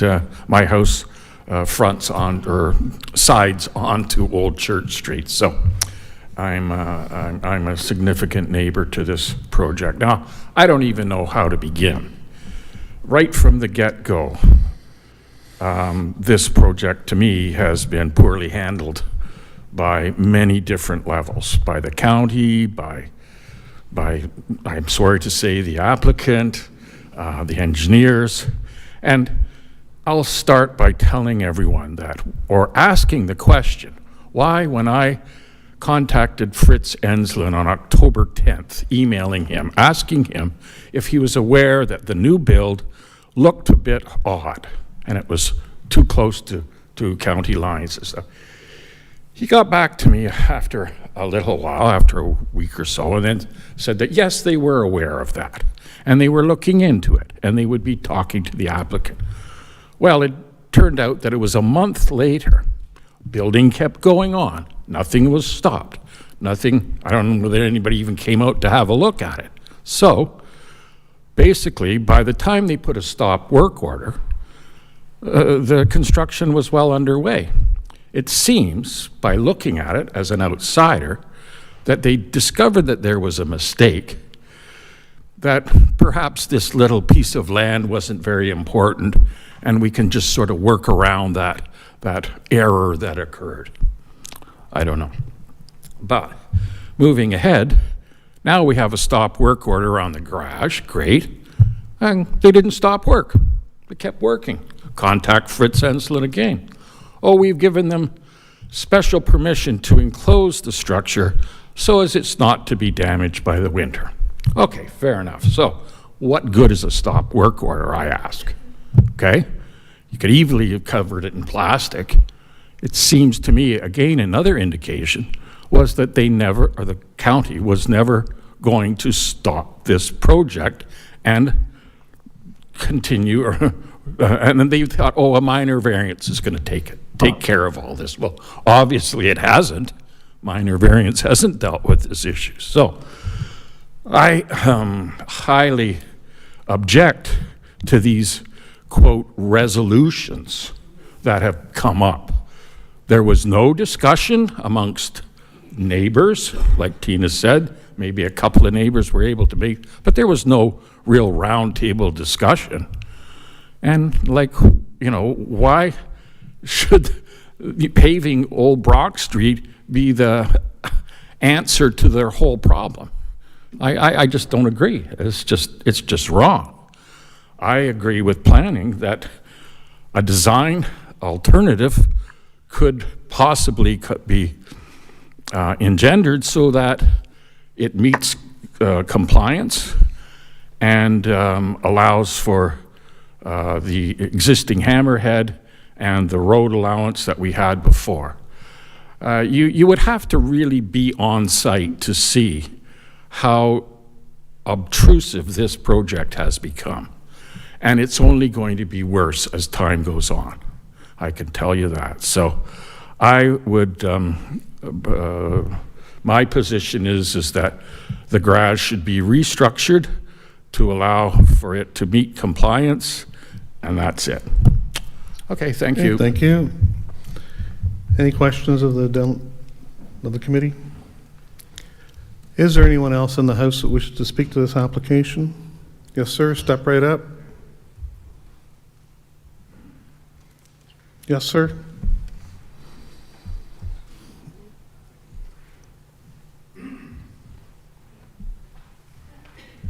Mr. Chairman, Martin Earl. Are you speaking on behalf of this gentleman here or not? No. Okay, I'm all right, not. sorry. I saw his hand up. Oh, I see. I don't know. I didn't see that. Okay, sorry. And your name again was? My name's Martin Earl. Okay. I live at 6 Old Church Street, and I'm in agreement with Bruce and with Tina that this is a tragedy that has many moving parts. I just think that it's like Bruce said, it's been badly handled, and to just, give relief by saying that you can pave this road that nobody in the neighborhood wants paved in the first place, it doesn't seem fair or equitable. So I just want to go on record and say that I'm firmly opposed to this. I'd like to see the garage gone.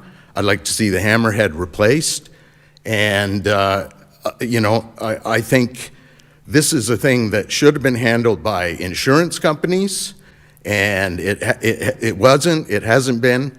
Whoever gave bad advice about the survey on the lot, they should probably be sued by the owners, and it should be figured out that way by the insurance companies. So again, I'm on the record being against this. Thank you very much. Okay, thank you. Any questions of the committee?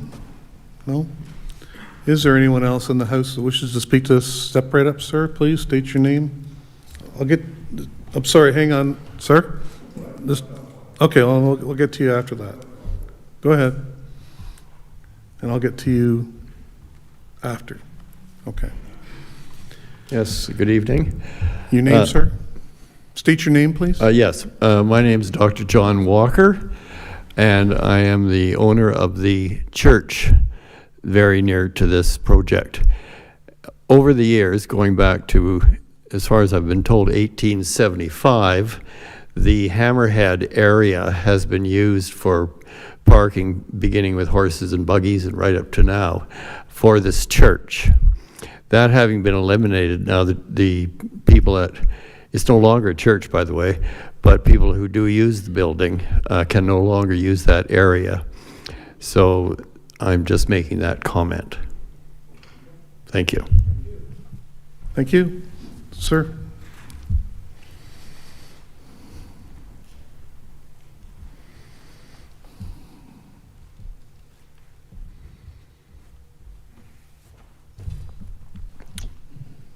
Live? Yep, Okay. and your name is, sir? My name's Randy Vandenberg. I live at 10 Old Church Street in Lyndoch. Okay. And I'm the one that's more probably affected than anybody. I'm just going to bring up a few things from the documents. It is deemed that the property is, it is not a minor variance. Further, I just want to give you a little background. I'm in my 49th year of law enforcement, and I did a lot of major investigations. In my first 10 years with Norfolk County, I knocked down 15 buildings, large buildings, and they've had chances for appeal. And by the time I did my 19th year, I've knocked down 25 buildings, and nobody has ever taken it to council or fought it or even went to Superior Court. They all complied. And when you issue an order, you comply with it. But I'm going to move on quick because I got 5 minutes. On the 19th of September, the building department, especially the chief building official, was made well aware before the footings were laid in that place that that building did not meet setback. Nothing was done. From 19th of September to the 12th of November, an order was issued to stop work order on the garage portion of that building. When that order was issued, contractors worked into the nighttime, building and building and building and finishing that garage, siding, covering, roofing it, dormers into the nighttime. First thing finished on that whole property was a garage. When you issue orders, you comply with them. It was never complied with. There was no driveway permit issued for that property, and it came in about a month ago after everything's built. That property, that hammerhead, by law, must have an occupancy to work on county property. Never been applied for. Nothing. So contractors are just beating up everything. Old Brock Street, the non-maintained road, has been, with the electricians and the gas companies, tore up that road. They destroyed all kinds of natural plants, rare trees, and just destroyed it, made a mess. I'll keep moving on here quick. The grading was right off. I spent a lot of time trying to get a hold of the planners for that meeting on the 19th, and no planners would talk to me, and I work for Norfolk County. Shame on Norfolk County. I had to go buy planners, which was substantial. You think lawyers are expensive? Planners are expensive. I got flooded out. My sensors on my one vehicle has to be repaired. It's substantial. Both of my vehicles, because nobody's going through the hammer, both of my vehicles have been hit and damaged. The front bumper of my truck has been damaged. I'm making more points than what I'm a little upset about. We had a meeting on the 14th of March. The engineer was out, the county engineer, and they had a swale. We got to stop that flooding. In 38 years I lived there, never had a problem. And it's 5 inches. It was up over my wheel wells. The engineer told him, fix that swale and get that done. On the 26th of March, guess who shows up right on the swale? They're the people drilling, a drilling company putting points down right on the swale. The county engineer had to come back out and correct it. Nobody listens to anything. That garage is 2 stories, and there's a sliding doors with a header ready to be put on, and a balcony. Looking into my backyard, I have zero privacy. 1 minute. It's just unbelievable. And sorry to the planning department, and it was before your time, sir, but that is terrible. With not getting older, but that was before your time, so I don't want to dwell on that issue either. I have incurred substantial damage. I'm under $4,000 living in my nice little place because of other people's problems. Why do I have to do that? It just doesn't make sense. I could say a lot more, but I'm going to go way over the time. The owners are nice people, but nobody used their head, no common sense. When it's paved into an area, you got GPS, they bought the property, they got their deed, they know what's going on. And the builder doesn't care. Very simple. The property owners build a house, they've got insurance. The builder's got insurance. The engineering company, Valley, has insurance. Norfolk County has insurance.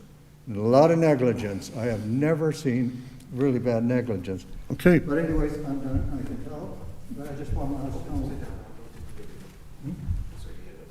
Yeah. Okay, any I've been questions? Any just a quick questions? one. I've been Sorry? an investigator my whole life.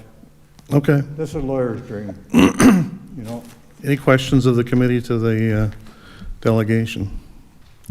And I apologize No. and thank you. Thanks very much.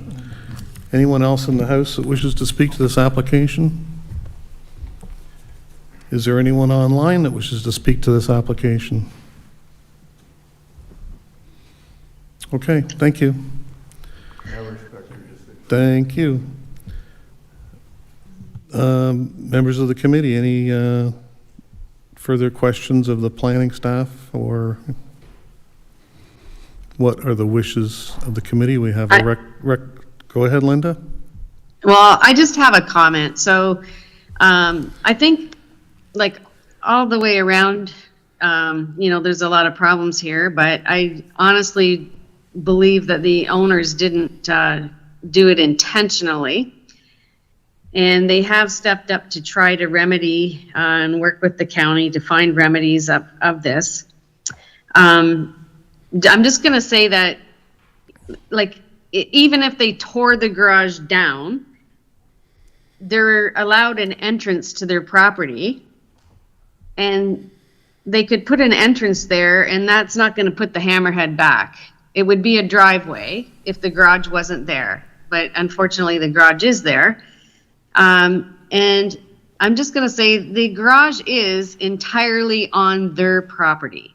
So that's the big thing for me. I know it's really close to the property line, but at the end of the day, the garage is on their property, and they're doing everything they possibly can to try and get the best outcome of the situation. So I'm actually going to support the application. Okay, thank you. So is that a motion to approve that you're making, or? I'll make a motion to approve, yes. Okay. Can I get a seconder for that? Peter, you seconding the motion? Yes, sir. Okay, thank you. Councillor Van Passen. We'll have some discussion, question. I'm sure, here now. Yeah, just to the mover, does that include all those conditions that Darnell sort of laid out? Yes, absolutely. I think they're in the report too, so. Actually, the applicants had requested the one date be amended for the agreement, and I think it was condition number 1. And they talked about the June date, I think, was the one that they couldn't feel that they could meet, and they were asking for some sort of an extension. And I would suggest we put in a compromise of that the work be completed in this construction season. Okay, that works for me.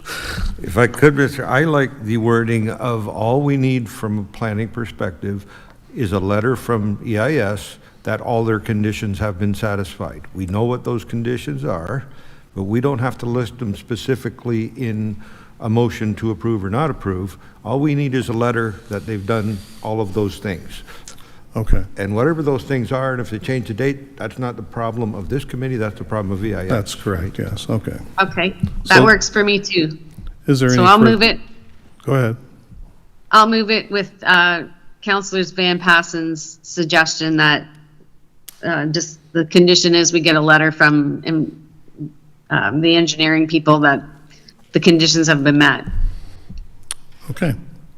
Any further discussion? Councillor Berry. Yeah, thanks, Chair. I guess a comment. I'm not going to support this on just the general principle that, numbers are a deciding factor, and I'm not going to set a precedent here where an applicant can kind of do whatever they want, as long as they then show up here and go, well, subjectively, qualitatively, the numbers, the PPS, the official plan, they're full of numbers. So if we start to say the numbers don't mean anything, when do they mean something? And is it just this, or do no numbers mean anything anywhere? And I can't abide this. We didn't mean it. The numbers don't really matter. No, they do, actually. And the intention, it's still incorrect. And I was feeling that way before I heard the speakers on this, but after hearing some of the other things, I can't support this. There's not a chance. So thank you. Okay, thank you. Anybody else? We don't need, thank you. Yeah, Tim, just please. One other thing, I'm with Councillor Very on this. I've built some projects in this county. I make darn sure that I know where my lot lines are and I make sure it's done correctly before I put a shovel in the ground. And, if I knew as somebody that built some stuff myself, heck, I can just build it wherever I want and say, please. I can't support it. Okay, thank you. Anybody else have any comments or discussion on this item? Phil, Linda? No? Okay. I will call the question. All those in favor of approval? That's 3, 4. Phil, I can't see your hand. Are you opposed? I am opposed. Okay, thank you. So 1, 2, show your hands again. 1, 2, 3, 4. And opposed? 1, 2, 3, 4. Tied. So, motion is defeated on a tie. Thank you. Councillor Van Passen. Now, again, that since we're under the Planning Act, we need to bring a motion forward to refuse it that is approved. You can't leave it just as a nothing. As a lost vote. So can I get another motion to refuse? Councillor Very moves. Seconded by Tim. All those in favor of refusal? 1, 2, 3, 4. Opposed? 1, 2, 3, 4.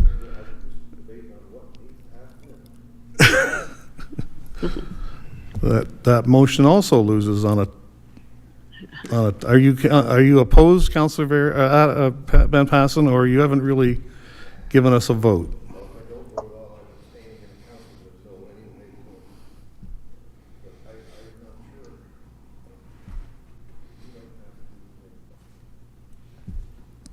I can't hear anything, Alan.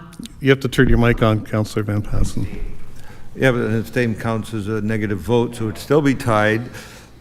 But I'm trying to figure out what has to happen in order to not get in trouble with OLT. So we take 5 minutes? We will take 5 minutes and maybe our clerk can... Councillor Van Passen can reflect. Well, somebody can. I would just like to comment again that the building actually is entirely on the applicant's property. So it is too close to the property line, I get that. Point of order, we're However, in break, we're not debating this any longer. Yes, okay, hang on. We'll be back in 5. Okay. Hi, I'm Hannah from the Norfolk County Planning Department. We receive many questions at the Planning Department, and this video series will answer some of those. A common question is, what is zoning? Zoning is a way of categorizing how land can be used. Norfolk County has identified through its zoning bylaw different land use zones, for example, commercial, agricultural, or residential, what they can be used for, and any required standards, for example, building size and location. Zoning must be maintained by any development or activity that has started from the date the zoning bylaw has been passed by the county. What is the process of changing a zoning bylaw? A common reason that residents are referred to the Planning Department is because their proposal does not meet the current zoning bylaw provisions. If a landowner wants to change the land use from what is permitted in the existing zoning, a change in the zoning bylaw would be required. For example, changing the permission from only a single detached dwelling to expand the permission to build a triplex. This is called a zoning bylaw amendment, and it requires council's approval. A planning application known as a minor variance can be submitted for a minor change in the zoning bylaw, such as the height or size of a structure. Minor variances are reviewed by the Committee of Adjustment that is made up of citizen members who are appointed by Council. The committee is governed by the Planning Act and holds public meetings to approve applications for minor variances and consents. A minor variance must meet the 4 tests to be approved. 1. The change is minor. 2. The development is desirable for the appropriate use of the land, building, or structure. 3. The change maintains the general intent and purpose of the official plan. And 4. The change maintains the general intent and purpose of the zoning bylaw. What happens after a decision is made by the Committee of Adjustment? If the committee approves an application, the applicant and anyone else involved is notified. Certain parties can appeal a decision to the Ontario Land Tribunal within a 20-day appeal period. If no appeals are filed, the county issues notice that the decision is final. For minor variances, an applicant can now proceed with the building permit process. For severances, specific conditions must be met within 2 years, or the application will expire and the process will need to restart from the beginning. To learn more about planning in Norfolk County, visit our website at norfolkcounty.ca/planning or contact the planning team at 519-426-5870 or 226 Norfolk, extension 1842, or email planning@norfolkcounty.ca. Thanks for watching.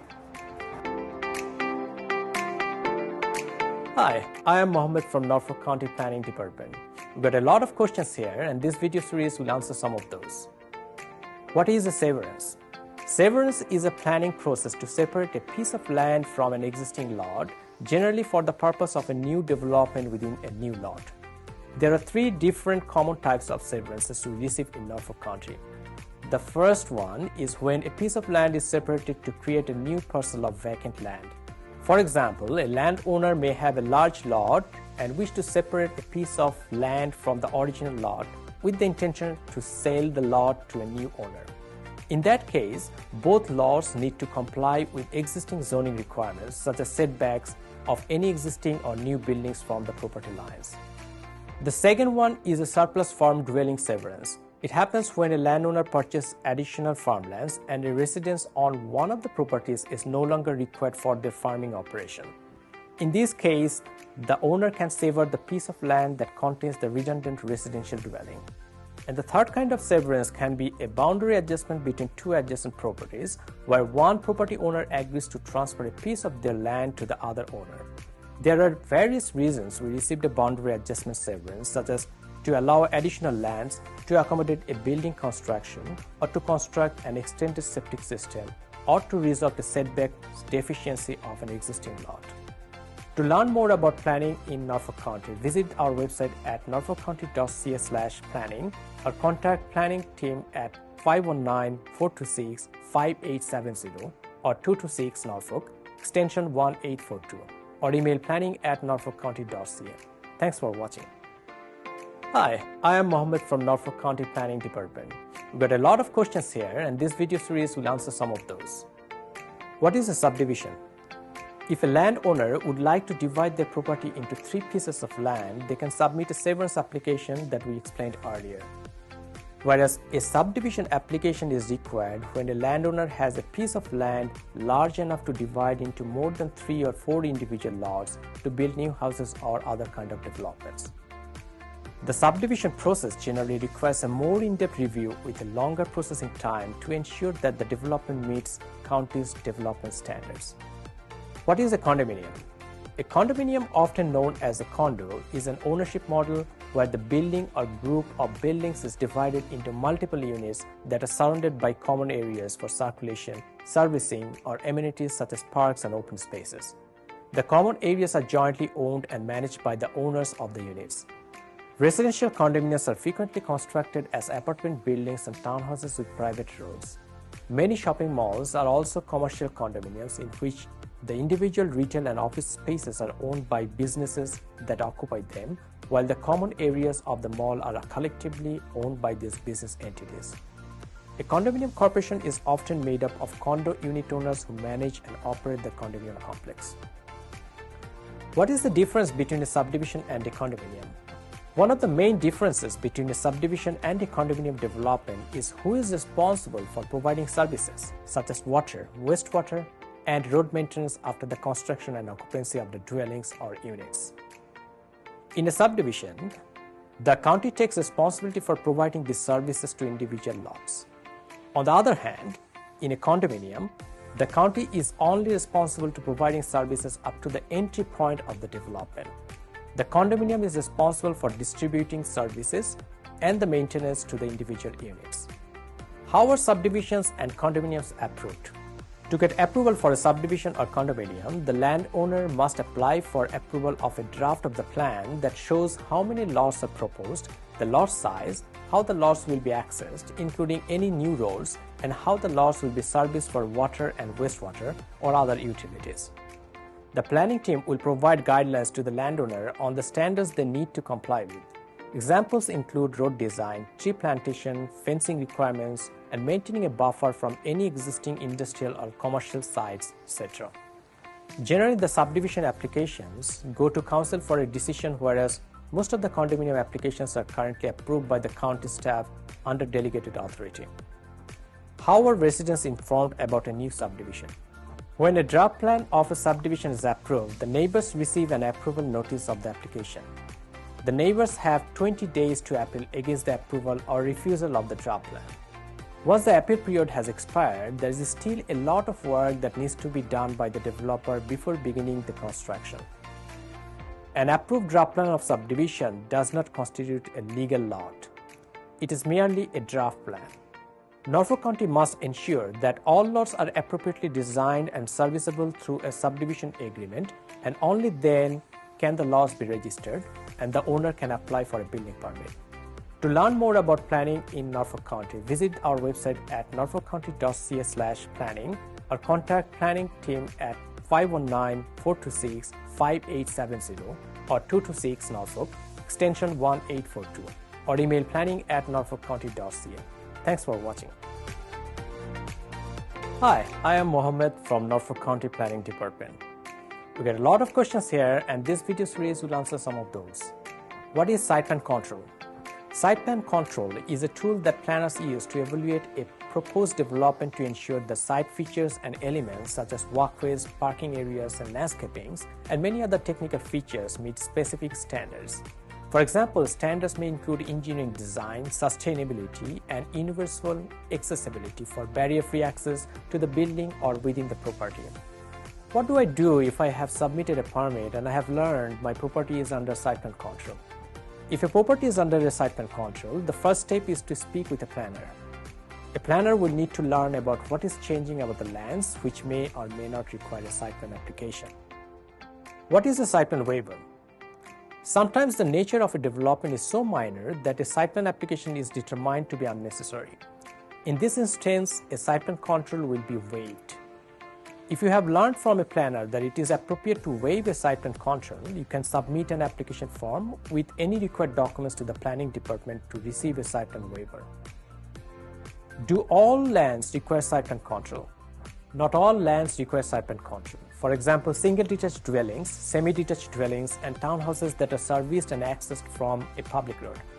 Agricultural activities or farm buildings also do not require a site plan control. Most new commercial, institutional, and industrial developments require a site plan control. A site plan agreement with the landowner may be required to ensure that appropriate standards are maintained during the construction period. To learn more about planning in Norfolk County, visit our website at norfolkcounty.ca/planning or contact the planning team at 519-426-5870 or 226 Norfolk, extension 1842, or email planning@norfolkcounty.ca. Thanks for watching.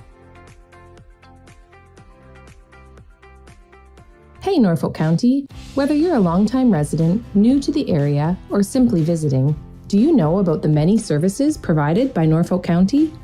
As a single-tier municipality, we provide services that our community uses every day, including water and fire protection, curbside garbage and recycling, road and sidewalk maintenance, and so much more. We also provide services needed at unique times in life, such as a marriage or business license, or a dog tag for your new companion. And the unique geographic features in Norfolk County, from farmland and forests to lakes and wetlands, means we also provide specialized services ranging from drainage applications to tree inspections. Wondering how to contact Norfolk County? Start with Service Norfolk. Our friendly team of agents is here to help. Reach us by phone at 519-426-5870 or 226 Norfolk from 8:30 to 4:30 Monday to Friday. Calling about an issue after hours? No problem. We have you covered. Prefer online? Email askus@norfolkcounty.ca anytime, or use our customer service portal at service.norfolkcounty.ca and get a reply right to your email inbox. Want to visit us in person? Come to one of our friendly customer service counters in Simcoe, Monday to Friday, or Delhi, Tuesday to Thursday. Service Norfolk, connecting you to Norfolk County services. Deputations are a way for you and all residents of Norfolk County to speak before council about relevant matters in our community. To begin, search www.norfolkcounty.ca. Then select the Government tab. Under the Government tab, select Provide Deputation/Speak at a Council or Committee Meeting. This page provides general information regarding deputations. Under the subheading Register to Speak, click the Public Hearing/Deputation Form link to pre-register your deputation. Notice of Collection. By checking the Notice of Collection box, you are agreeing to the above statement. Selecting the type of meeting you want. There are several types of meetings that allow deputations. Please listen closely as we explain each option. Council meeting. Council deputations must pertain to a matter listed on the upcoming meeting agenda. For the remaining meeting choices, you may present a deputation if the topic pertains to the committee you are presenting to. Once you select the type of meeting you want to deliver your deputation, you can complete the rest of the document. Now choose whether you will attend the meeting in person or virtually. Finally, select if you will be providing materials during your deputation.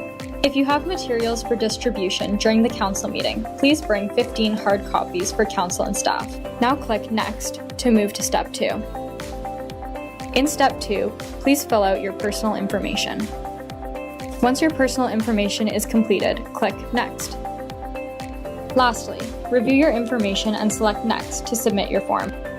You have now completed the deputation request form. You will receive a confirmation email from the Clerk's Department that they've received your request. Next, we will talk about what to do on the day of your deputation. So, you've received your approval and the day of your deputation is upon you. For starters, council is located here, at 50 Colburn Street. Now there's two entrances you can use when you arrive. One is here, located off Colburn, and one located off Talbot Street. When you arrive, you'll have three main options to park. The first is to park at the Simcoe Town Center Mall, which is where Food Basics is located.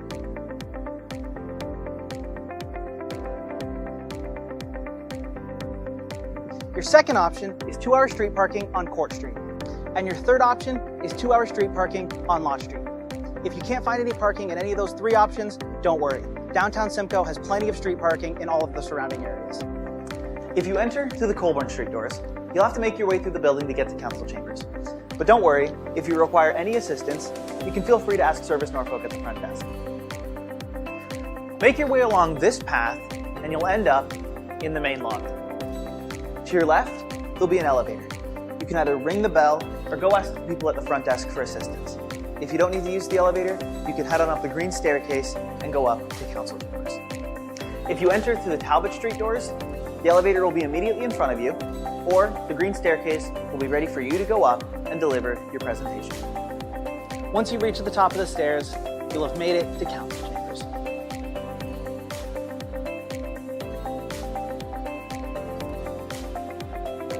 Feel free to take a seat here or here and wait for council to call your name when it's time to present. When council calls your name, make your way to the podium and ensure that you don't walk between the railing Always and the chair. deciding factor when it comes to what's minor and the impact of the surrounding area. So it is on their property, and that's why I'm supporting it. Okay, thank you. Any further discussion on the motion to approve? I will call the question, and I will call one at a time. So, Phil, you're muted. Phil, I need you to unmute yourself and actually vote. There I am. Okay. Okay, I'll vote no. Okay. Councillor Van Passen. Adam. No. Linda. Yes. And me, and I am a no. So that motion fails 3-2.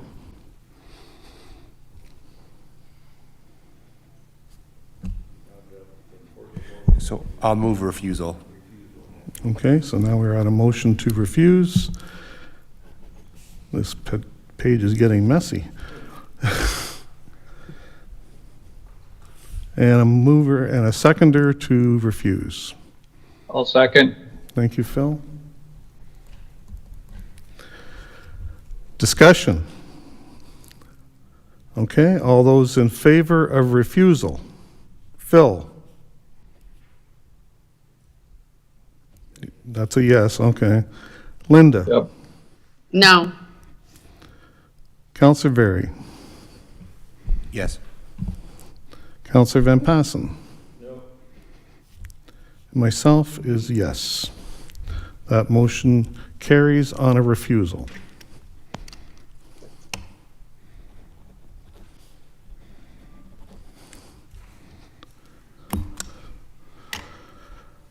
And I'll give that to you. You can circulate that.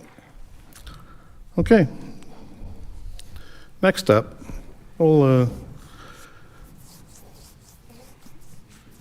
next up is file number AMP. We'll just wait a minute here and the house will clear for a second.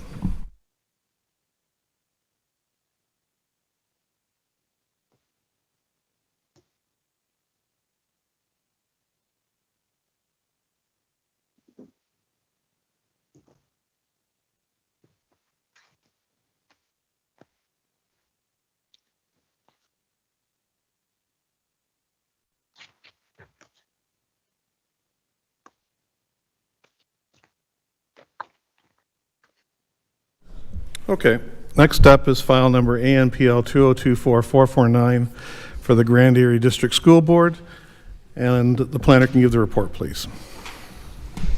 Thank you. Through the chair, an application has been received seeking relief of 5.309 meters from the front yard setback to allow a total front yard setback of 7.691 meters to allow for the construction of a new roof structure within the rural institutional zone. The subject lands are located on the north side of Fairground Road, just west of its intersection with Norfolk County Road 28. The area of the subject lands is approximately 4.2 acres, with approximately 153 meters of frontage on Fairground Road. The subject lands are occupied by an existing public elementary school. The lands are designated hamlet as per the official plan and zoned rural institutional as per the zoning bylaw. This application seeks to facilitate the construction of a new roof structure to the existing public elementary school, which is a permitted use within the hamlet designation and rural institutional zone. The proposed roof structure would provide coverage over the established bus lane and drop-off area. This can be considered appropriate for the development of the site.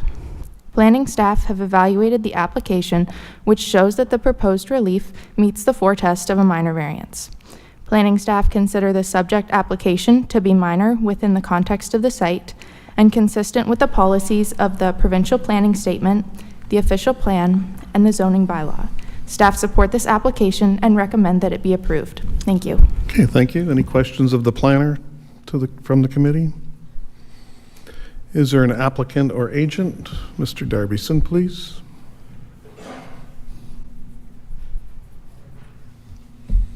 Thank you very much. I'm Eldon Darbison with G. Douglas Valley. I've been asked to review this application as well, and we agree with the staff recommendation report. Thank you. Okay, thank you. Any questions of the applicant agent? No? Okay. Any members of the public that wish to speak to this application, either online or in the house? No? Thank you. The wishes of the committee are? Councilor Berry. I'll move to approve. Phil? I guess I'll second it. You'll second it. Thank you.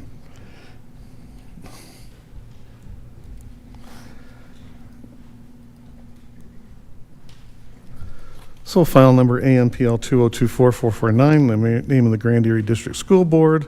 Phil moves to approve. Adam Berry seconds it. All those in favor? And that is carried unanimously. Thank goodness.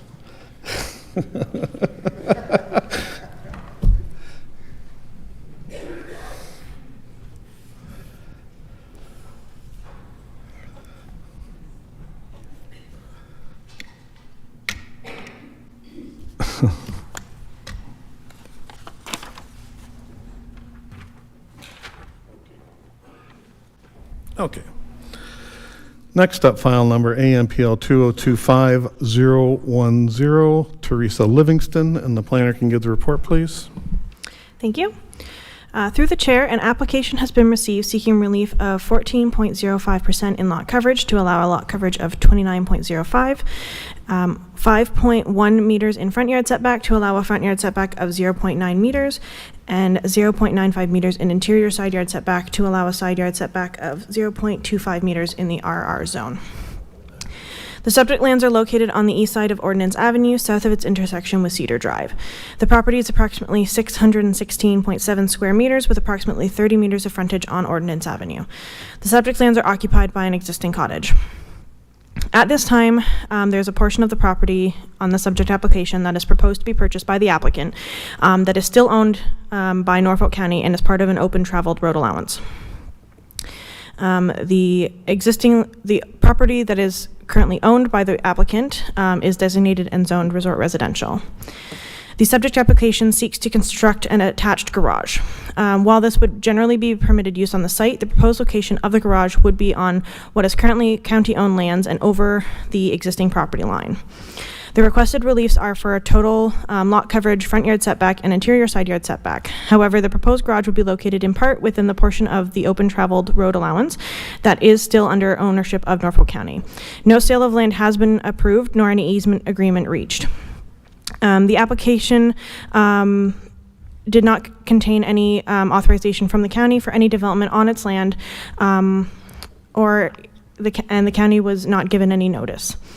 As such, this development does not conform with the general intent and purpose of the zoning bylaw and is not appropriate development of the lands. Given the above, the deficiencies cannot be evaluated as this application is premature and should be awaiting any sales agreement approved by the county. It is the policy of Norfolk County to not sell land of any municipally owned road allowance in any situation, so it's unclear if any agreement to the sale of the required section of the road allowance will take place.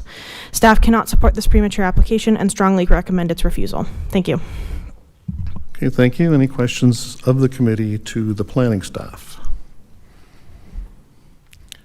Is there an agent or applicant present? Dave. You got 5 minutes, Dave.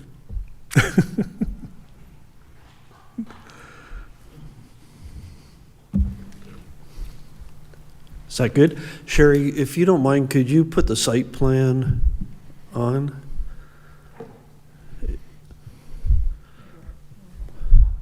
Clock's not started yet. Oh, okay. There. Oh, wait. This one here? That one there. Okay. My name's David McPherson, and I'm the agent for the Livingstons that own this property. This is my third time here, applying for my third variance application for this cottage. You'll recall we've done 2 other ones in the past. And if you remember, at the time of the very first variance application, there was an existing detached single-car garage that was to be retained and then attached to the new cottage. However, during excavation for the new cottage foundation, the garage inadvertently slid into the excavation and self-demolished. We proceeded to build the cottage, and the garage location was predetermined by surveyors, and a foundation was poured for that in the exact same position that it always was, at the same time that the foundation for the new cottage was poured. The new foundation was pinned by the surveyors to make sure that it was located exactly in the same location as the original garage, and it is. And that's been confirmed after the fact. The only catch being that the front wall of the garage ever so slightly encroaches onto the road allowance, and therefore a building permit could not be issued at that time for its reconstruction. The owner has pursued the purchase of a sliver of road allowance, which you can see on the site plan. There is a very thin sliver along there to ensure that the garage can be rebuilt on property that they own. On December 10th, Council directed county staff to prepare a report on the proposed road purchase. Knowing how long it takes from the time I submit an application till I get before this committee, I applied for the variance January the 15th, anticipating that by this time, staff would have prepared the report and it would have gone before council and the road purchase would be complete. However, that's not the case. The report goes to council next week. So tonight, we're asking for conditional approval. Conditional upon the sale of the road allowance as council instructed staff to prepare for sale. By attaching the replaced garage to the cottage, the lot coverage is ever so slightly increased from the 28% already permitted to 30%. The front yard setback is only reduced by 0.14 meters from the 1.04 meters already permitted. The left side yard is reduced by only 0.95 meters to permit the garage in the same location as it previously sat for the past 50 years. Finally, we ask for relief from section 3.10B to permit a 6-inch eave projection on the left side of the garage. The eaves will not project over the property line, nor will they even touch the property line, but will be completely contained within the Livingston property. This application is supported by the Long Point Region Conservation Authority, and contrary to what is shown on the circulation, or on the report, an amended C1 matrix was sent in on January the 27th after it had been reviewed by the zoning administrator of the building department.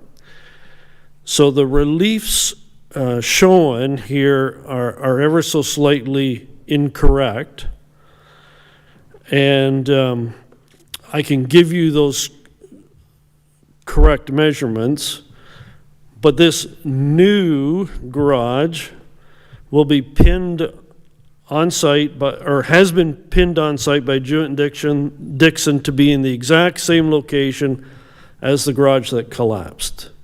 We very respectfully ask that you approve our application conditional upon the successful purchase of the road allowance identified on the site plan that's before you on the screen.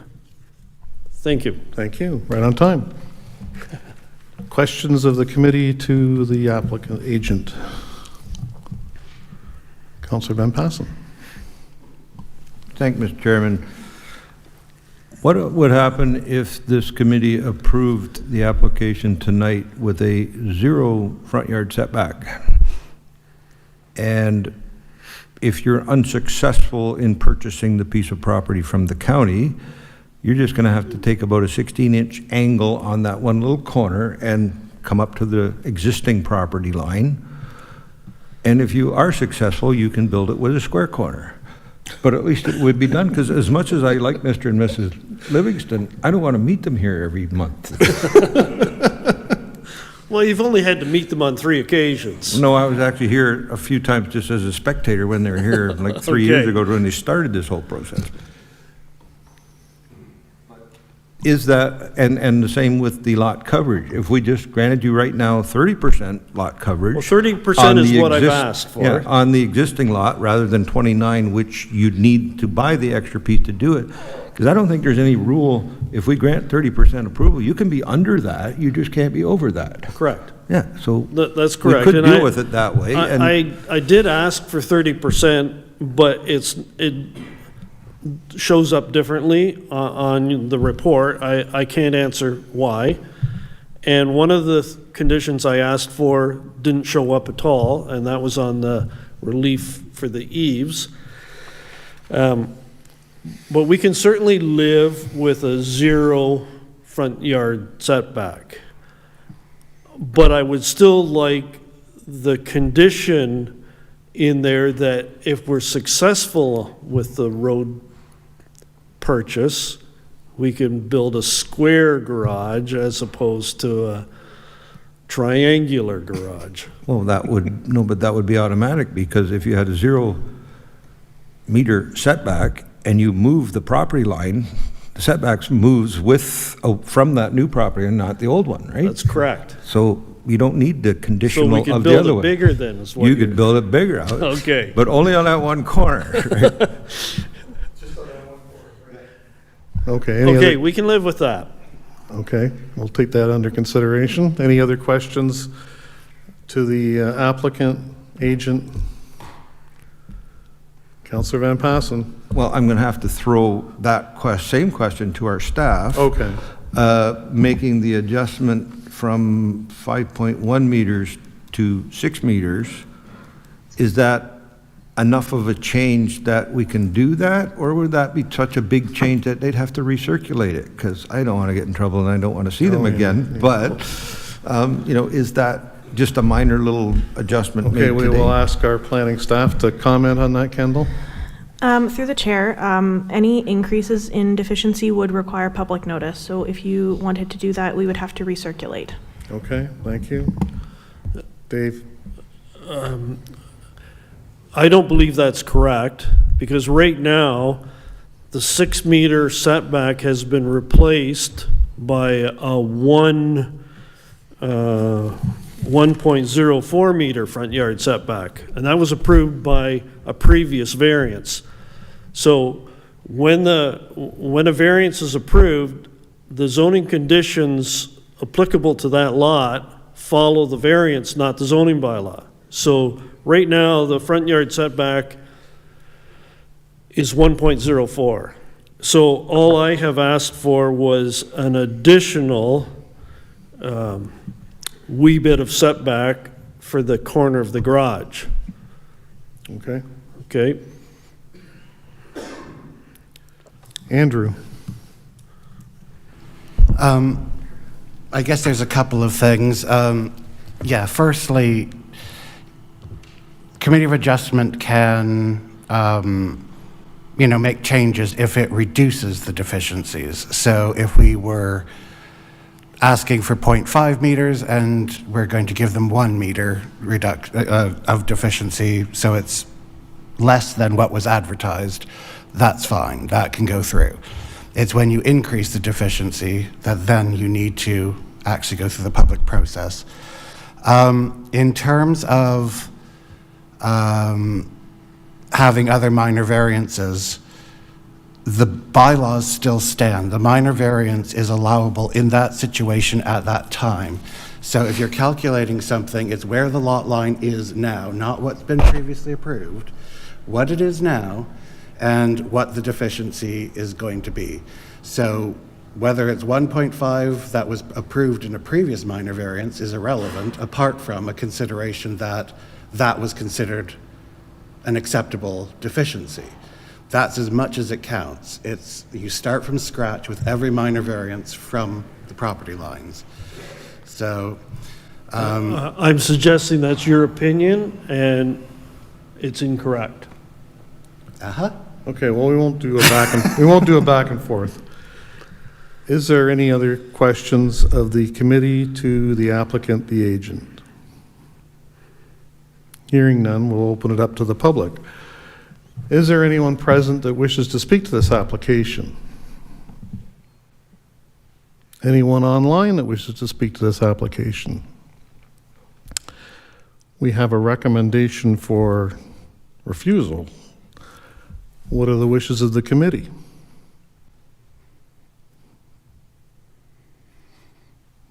Going once? Councillor Van Passen. Again, I actually have the report for next week's meeting on the recommendation on purchase, but since that's not final, does the option exist to defer it for another month? That's your motion? Well, is that's an option, yes. Or is the option to refer it back to our staff to, which we're not supposed to use that word, but change what the applicant is asking for to find a different solution? Which, maybe I'll ask the applicant which one of those they'd prefer that we just delay this for 1 month until after the council report comes in, or delay it for 1 month and give you the opportunity to ask for something quite a little bit different than the numbers that are in this report.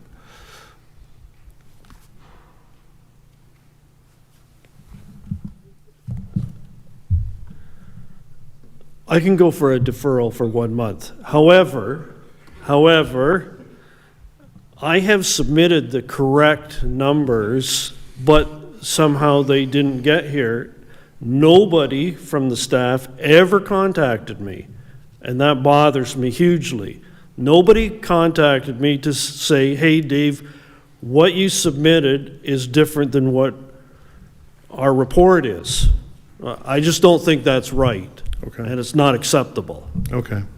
But you'll accept a deferral? I will. You'll reluctantly I'll concede accept to a deferral for 1 month. Okay. Well, it is, the request on the purchase of the road allowance is scheduled on April 23rd at a council meeting. That's 1 week from today. So that'll give you another week to talk to our staff. If there are any changes to be made, that'll be within the 2-week sort of window to get you into the next month's meeting, right? That's fine. I would appreciate that they talk to me, because Okay. I've given them the correct information. Okay, I'll Okay. take care of that. All And Councillor Very, you had your hand up a little while ago. Are you making a motion? If we're going with the deferral, then I don't have any questions. Would you like to second it?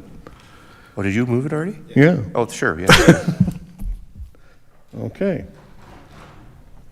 So we have a motion of deferral on the floor, moved by Councillor Van Passen, seconded by Councillor Very. Can I get is there any discussion from the committee? All those in favor? And that's carried unanimously. Thank you. Yeah. We're using all the stamps tonight. I know. Okay.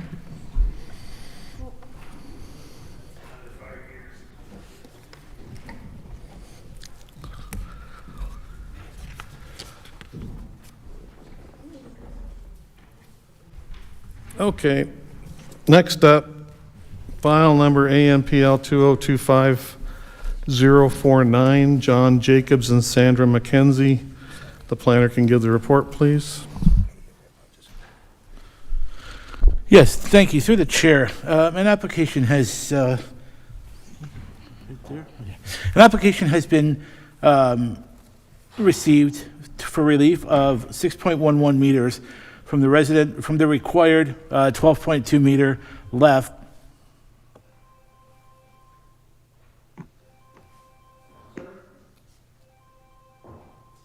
I can't hear the planner. We're waiting for a cell phone to someone to stop. turn his phone off. Oh, okay. Thank you. I'll start again. Okay, thank you.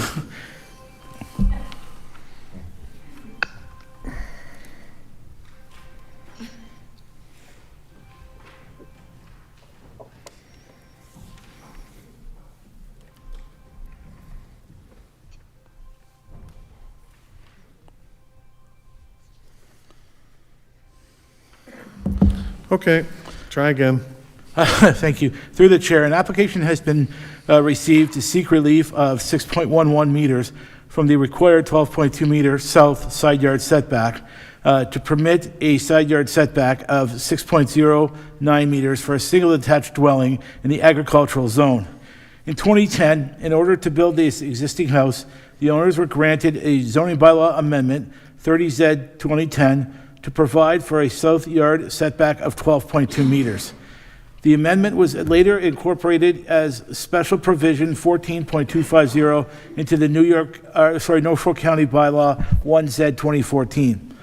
Long Point Regional Conservation Authority has granted permission for the applicant to have a reduced side yard setback. The subject site is 78.3 meters of frontage along Water Street and an area of approximately 3,840 square meters. The site is generally flat. There is a sloping terrain to the south and north. It contains a single detached dwelling that is scheduled to be demolished under Demolition Permit 2025-0016. The interior of the existing dwelling was gutted by fire in 2024. The surrounding land uses are predominantly residential, agricultural, and hazard lands. The proposed application to permit a decreased side yard setback of 6.06 meters in the agricultural zone meets the four tests for a minor variance, and therefore planning staff is recommending approval of this variance. Thank you. Okay, thank you. Any questions of the committee to the planner? Is there an agent or applicant? Dave?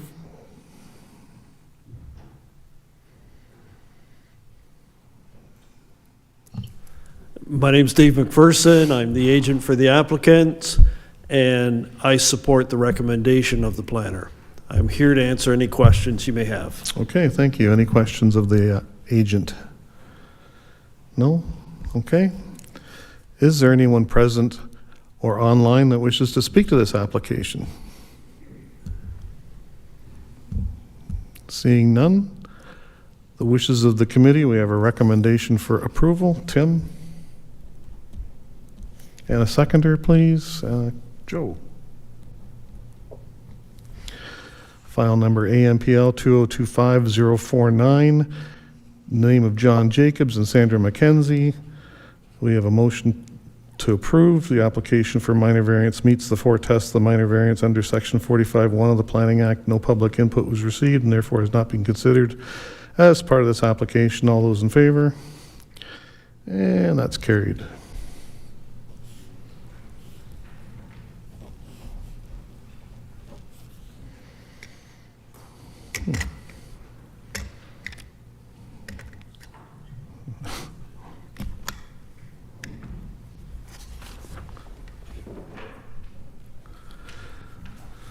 Okay, next is ANPL 2025032, Brian and Galen Adams. The planner can give the report, please. Thank you. Through the chair, an application has been received to seek relief of 341 square meters in usable floor area for accessory buildings to allow a total usable floor area of 541 square meters in the agricultural zone. The subject lands are located on the east side of Town Line Street, north of its intersection with Queen Street East. The area of the subject land is approximately 1.39 hectares with approximately 109 meters of frontage onto Town Line Street. The subject lands are occupied by an existing dwelling, 2 accessory buildings, and a coverall structure. The coverall structure is proposed to be removed and replaced. The property is designated and zoned as agricultural. The subject application seeks to replace the existing coverall structure as an accessory building to the existing dwelling. The use has no negative impact on agricultural uses and is therefore in keeping with the policies of the official plan.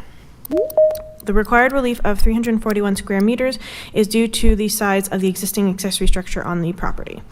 The combined total usable floor area of the accessory structures would be approximately 541 square meters. While the requested relief is over double the permitted maximum, it would only result in a total lot coverage of approximately 4%. In addition, the proposed new structure is replacing the existing coverall structure. and as such, the effect of the proposed new structure on the site and surrounding properties would be minimal. For these reasons, the relief can be considered minor in nature and appropriate development for the lands. The proposed accessory structure would be a replacement of a structure of a similar use and would therefore be permitted under the holding provision bylaw 16Z 2023. In conclusion, the subject application meets the 4 tests of a minor variance. Planning staff support this application and recommend that it be approved. Thank you. Okay, thank you. Any questions of the committee to the planner? Is there an agent or applicant? Dave?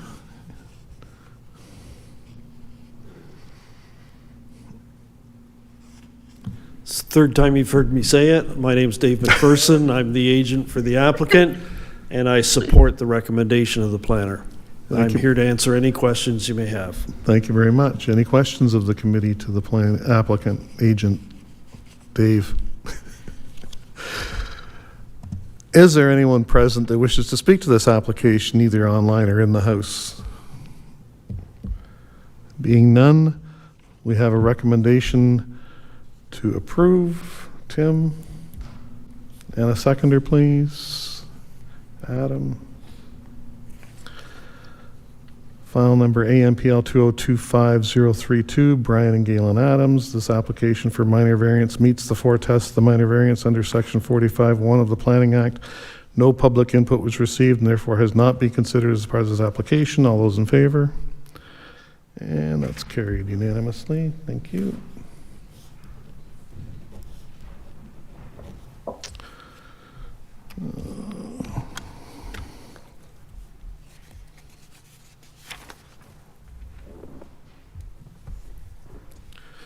Next up is file number AMPL 2024410, Ryan and Feely Bauer. Okay. Planner can give the report, please.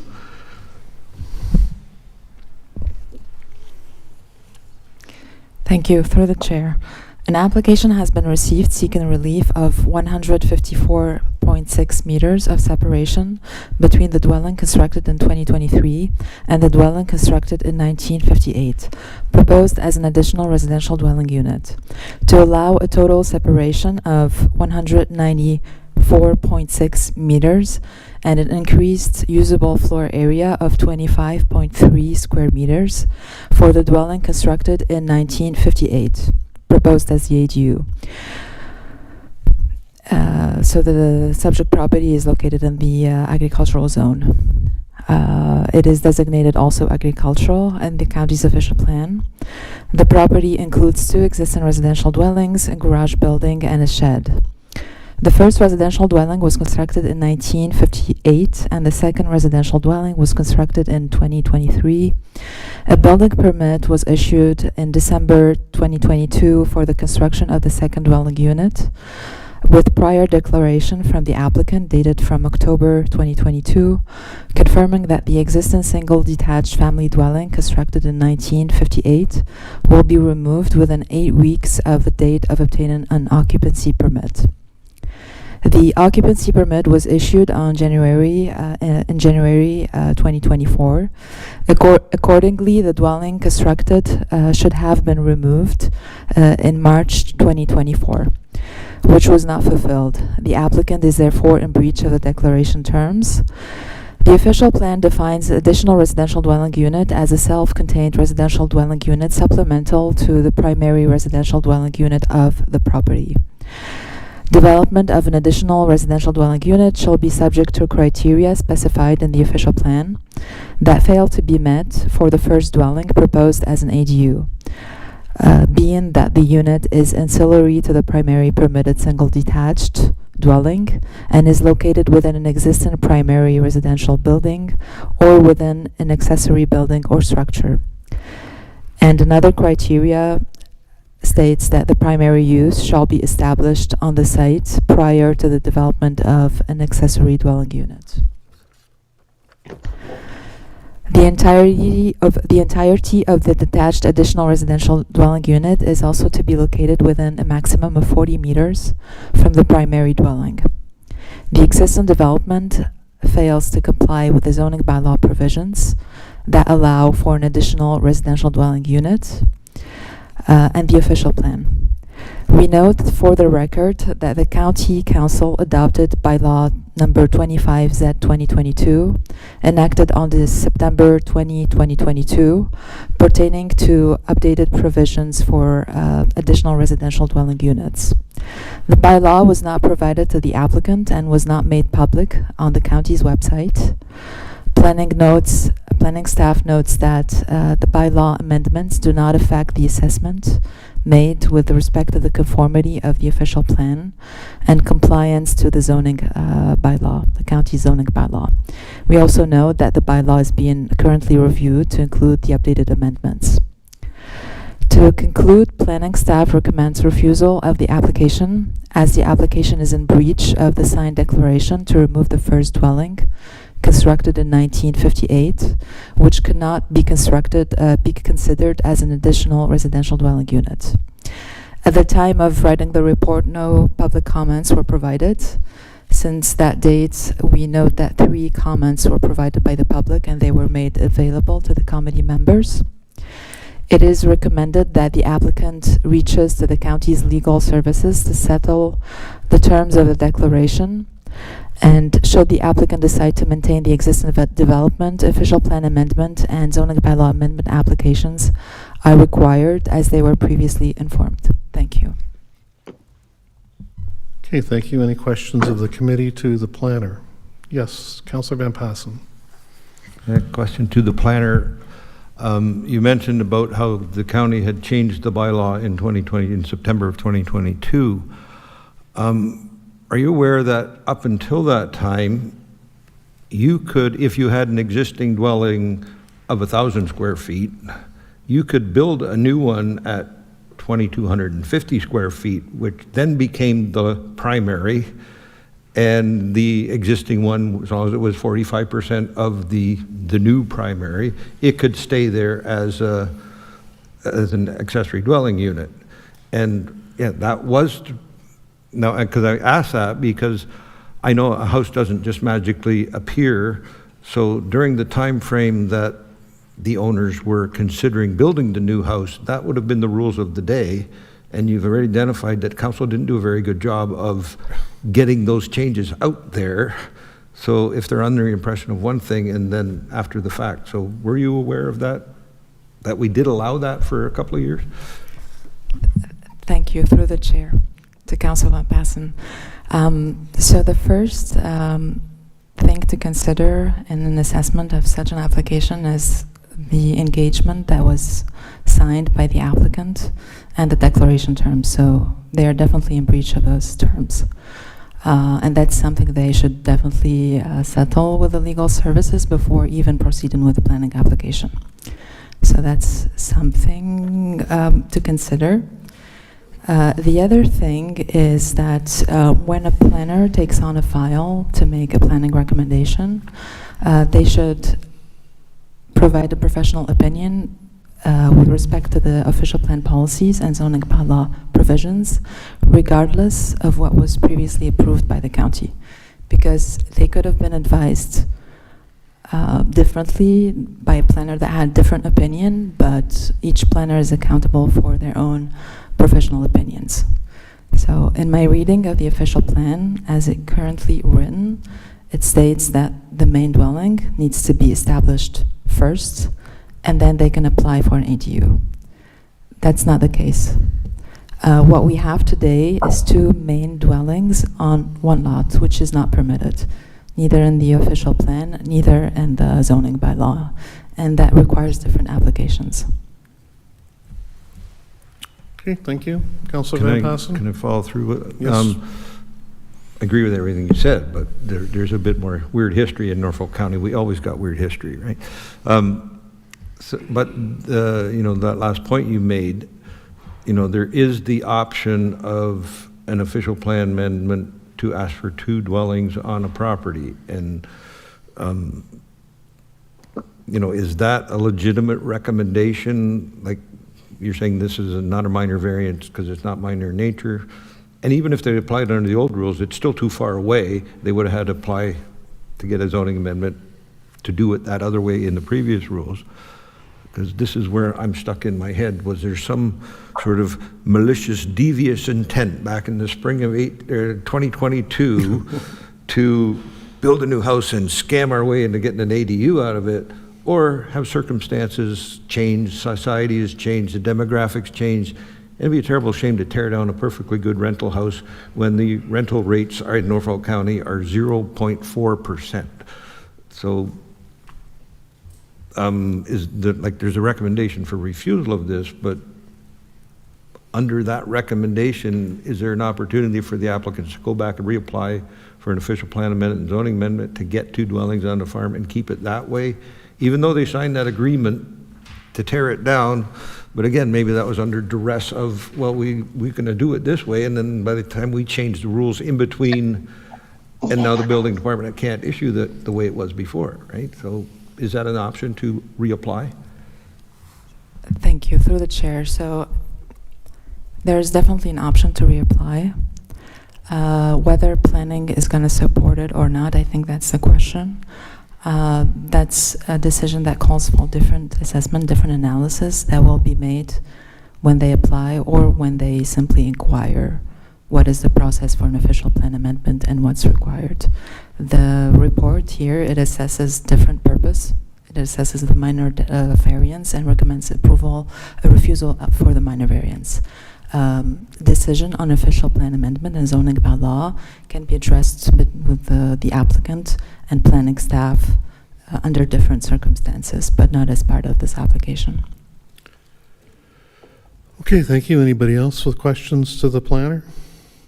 Linda. I have a question. Yep, Linda, go ahead. Yeah. So you mentioned that the applicants were advised that the route to go would be to apply for a zoning bylaw and official plan amendment. Can you tell me when in the process they were advised that? Like, was it before they submitted their minor variance application, or was it like Friday when they found out you're going to refuse it? Andrew. Through the chair.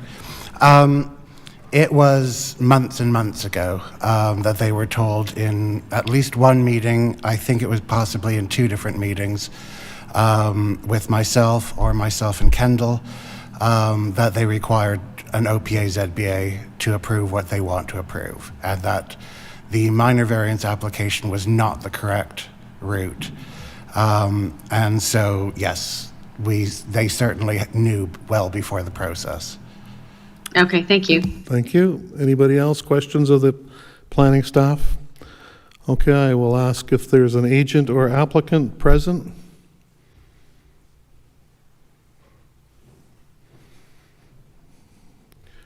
State your name and your relationship, and you've got 5 minutes.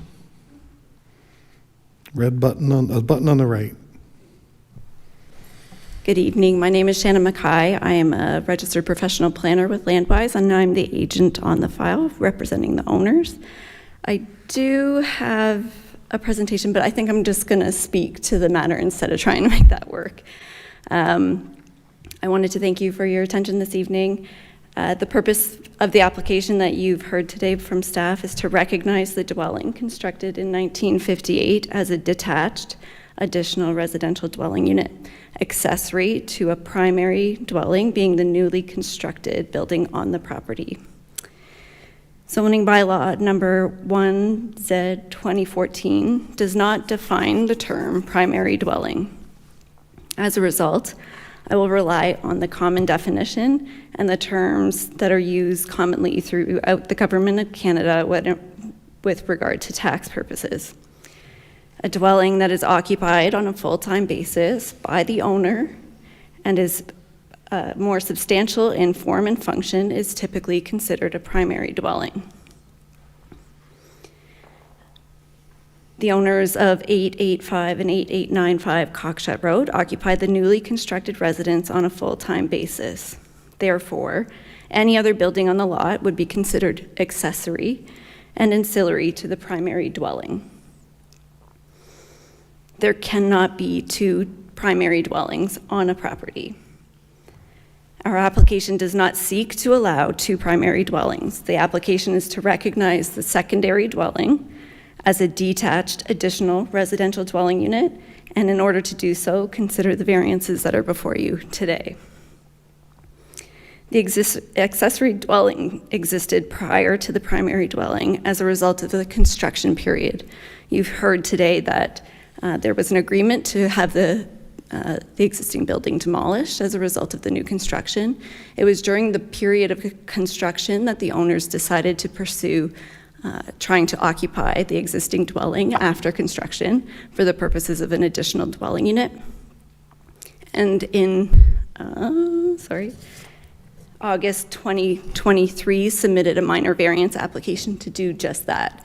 So in advance of the occupancy permit being issued, the owners did in fact submit an application for a minor variance in order to recognize that the existing building on the property be converted appropriately through a minor variance to accommodate the additional dwelling unit.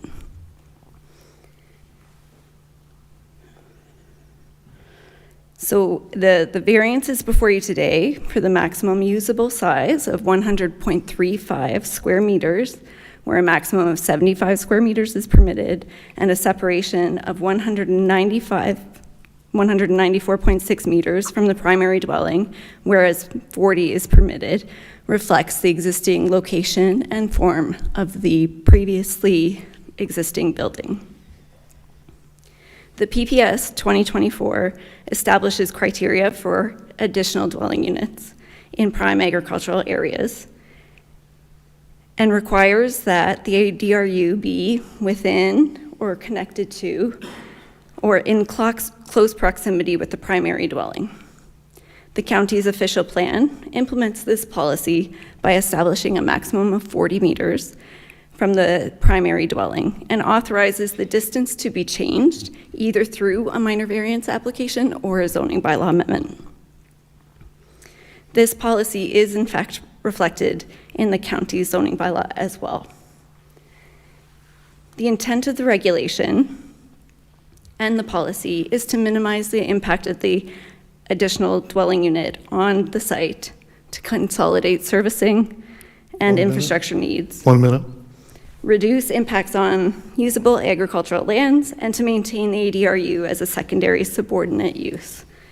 The requested separation allows for independent servicing for both primary and ADRU, maintains the existing streetscape, has regard for both the existing location and building at a size and function that remains secondary to the primary dwelling. There is no negative impact to the surrounding properties, the existing streetscape, or agricultural function of the property as a result of the increased separation from the primary dwelling. It is our opinion that the mechanism to recognize the existing condition of the site is through a minor variance, as there is no negative impacts to the property as a result of recognizing this building as an ADRU and accommodating much needed rental. I'm happy to answer any questions you have. Thank you for that. Right on time. Any questions of the applicant agent from the committee? Peter. I have a question. Peter, go ahead first. Okay. Do they have an occupancy permit for the primary dwelling? Yes, they have an occupancy permit and the building permit has been closed. Okay, thank you. Okay, thank you. Linda? You mentioned that they previously submitted an application for a minor variance basically for the same thing. And what was the outcome of that minor variance? The variance was submitted in August 2023, and it went through a variety of meetings and conversations with staff with regards to the mapping, the identification of the ADRU on the location map. There was some time where the planners on the files shifted, and so the owner had to track it down later in 2024. But by that time, the occupancy permit had already been issued for the primary dwelling. So that variance lapsed? It was in fact never received formally. It was essentially in the review period for almost a year and a half. Okay. Once it was tracked down, the owner retained Landwise as the agent to pursue the variance application, and it is our opinion that the variance is the appropriate mechanism to deal with this. Okay. Linda, anything further? No, but I'm just understanding that they did try to get ahead of this before they were issued the occupancy permit. Is that correct? Through the chair, yes, that's correct. Okay, thank you. Thank you. Anybody else questions of the applicant? I'll open it up to the floor. Is there anyone that wishes to speak to this application? Dave, come on down.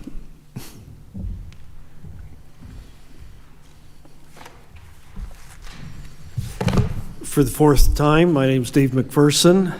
I'm currently not the agent on this file. Shannon is. However, I'm the guy that submitted the application for the Boers August the 30th, 2023. We're almost coming up 2 years on that. Today, you heard from the fifth planner that's had carriage of this file. I worked on this application with Hannelore, Andrew, Mohammed, and Kendall. Now, Samaya has the file. The premise given by the planner for refusal at the top of your report is that the application is in breach of a signed declaration to remove the 1958 dwelling. On 13 occasions in that report, she emphasized that the application is in breach of the signed declaration. That's 13 times. However, I want to bring to your attention that at the time I submitted this original application in August of 2023, there was no breach of the agreement. I emphasize again, there's no breach. And to answer Councillor Van Passen's query, there is no scam here. At all times, the owners and I were completely upfront with the planners regarding the declaration to demolish. On August the 30th, 2023, when I submitted the application, the new house was only just framed up. It was not finished and ready for occupancy until January of 2024. The Boers initially fully intended to demolish the existing house upon occupancy of the new house.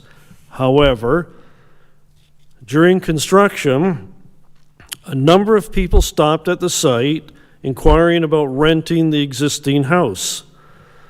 Given the acute housing shortage in Ontario and the lack of available affordable housing in this area, and given the mandate of the Ford provincial government's Build More Houses Faster Act, the Boers had a change of heart towards demolition, and we submitted the application in good faith to allow the existing 1958 house to remain as an ADU. That application has languished between 5 different planners from August of 2023 until today. In my interaction with the planners, they have suggested that the 1958 house could be demolished, and then an ADU permit could be applied for, and then it could be rebuilt. On another occasion, it was suggested that the 1958 house be lifted off of its foundation and moved closer to the new house, positioned on a new foundation within the requisite 40-meter setback. Does this make any sense to any of you? Certainly not to me. The used house to ADU concept supports the provision of affordable housing, eases the stressful housing market, and reduces the environmental impact of new home construction. The house exists. The driveway exists. The well exists. And a functioning septic system exists. All the committee's being asked to approve is a minor increase in usable floor area from 75 to 100, which you've done hundreds of times, a reduction in the artificial setback to the new dwelling, which you did at the last meeting, and the fact that the accessory building, the ADU, it existed first. So we've asked for relief of that. We're respectfully asking you to approve this application. Thank you. Thank you. Any questions of the committee to the delegation before us? No? Okay. Planning staff have a comment. Thank you. Through the chair. The declaration is attached in the planning report for your reference. So I do confirm and hold the statement that the applicant is in breach of the declaration. It declared that they will remove the first family dwelling from the above noted property within 8 weeks of the date of obtaining an occupancy permit. So the occupancy permit was issued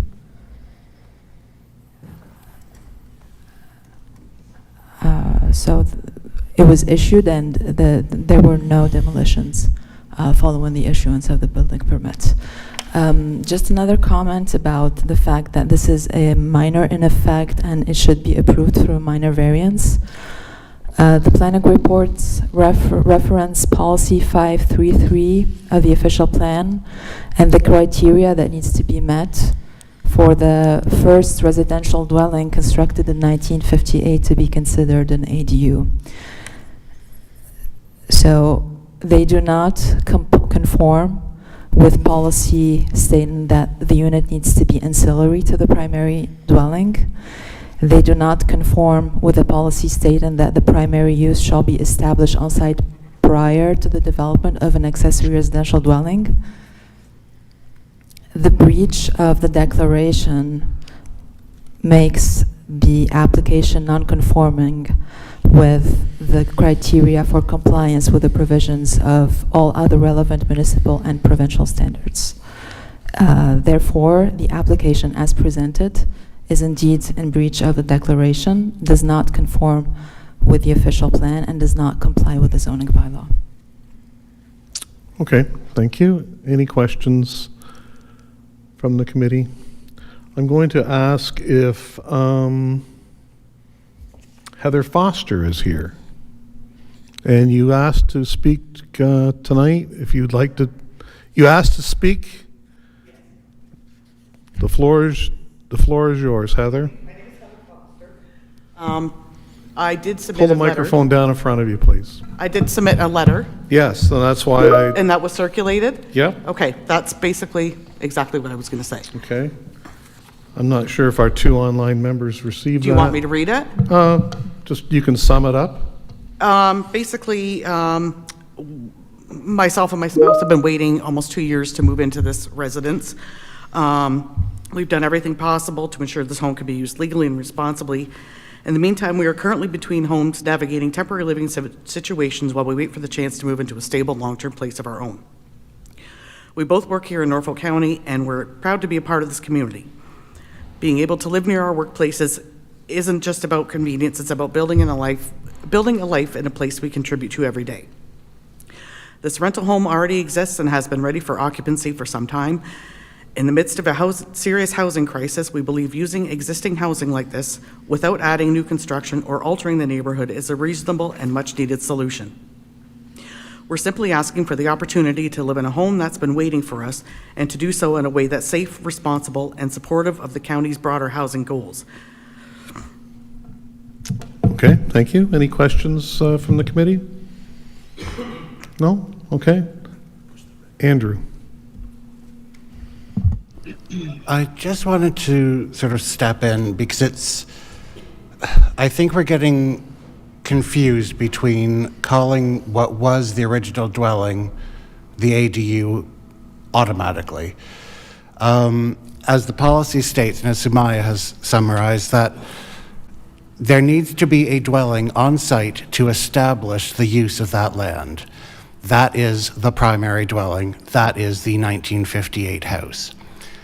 Same as we've had in the past in front of this committee, we've had people requesting to build an extra large ARDU and make that their primary.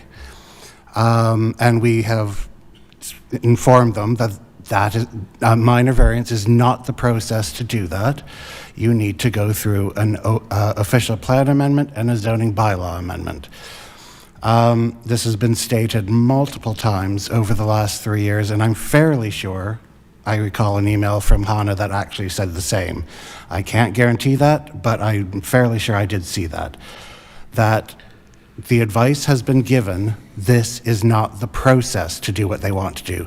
We're not saying that when it perhaps got to an official plan and ZBA stage, staff may support it, staff may not, but that would be when council could come in and say, yes, but we have a housing shortage, so therefore, you know, I think in this instance it could be useful to keep both.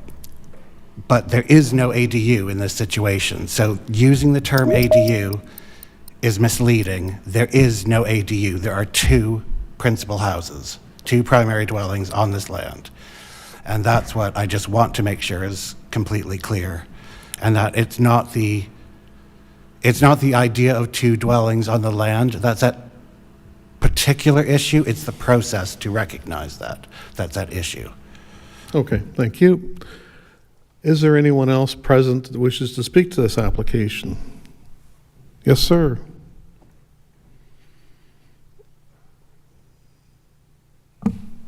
Name's Patrick Knott. My question is, and I'm not sure with all these policy numbers and all this other stuff,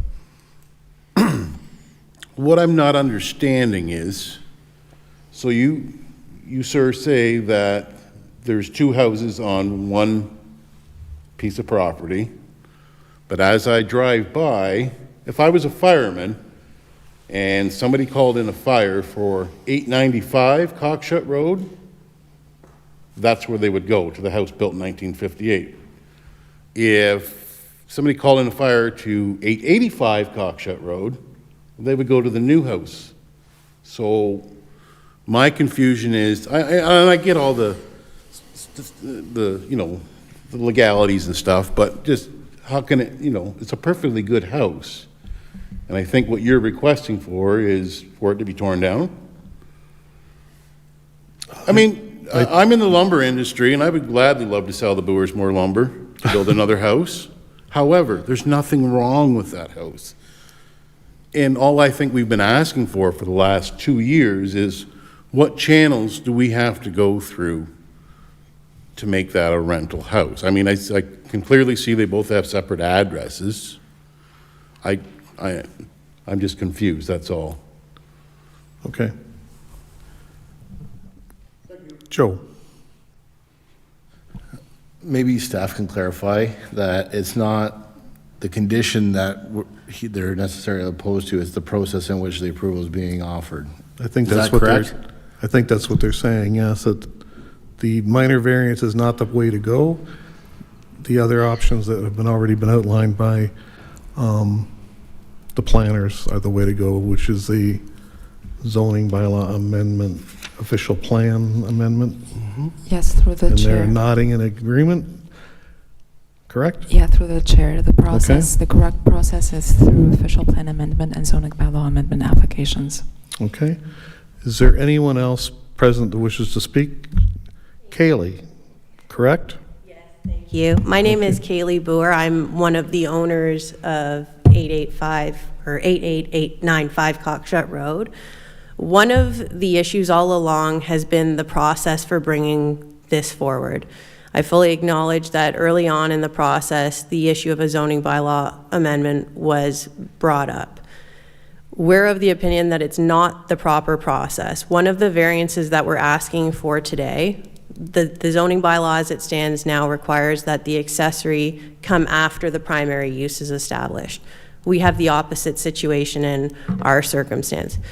We don't need a zoning bylaw amendment to change that the use, which is residential or accessory, is already permitted by the zoning bylaw.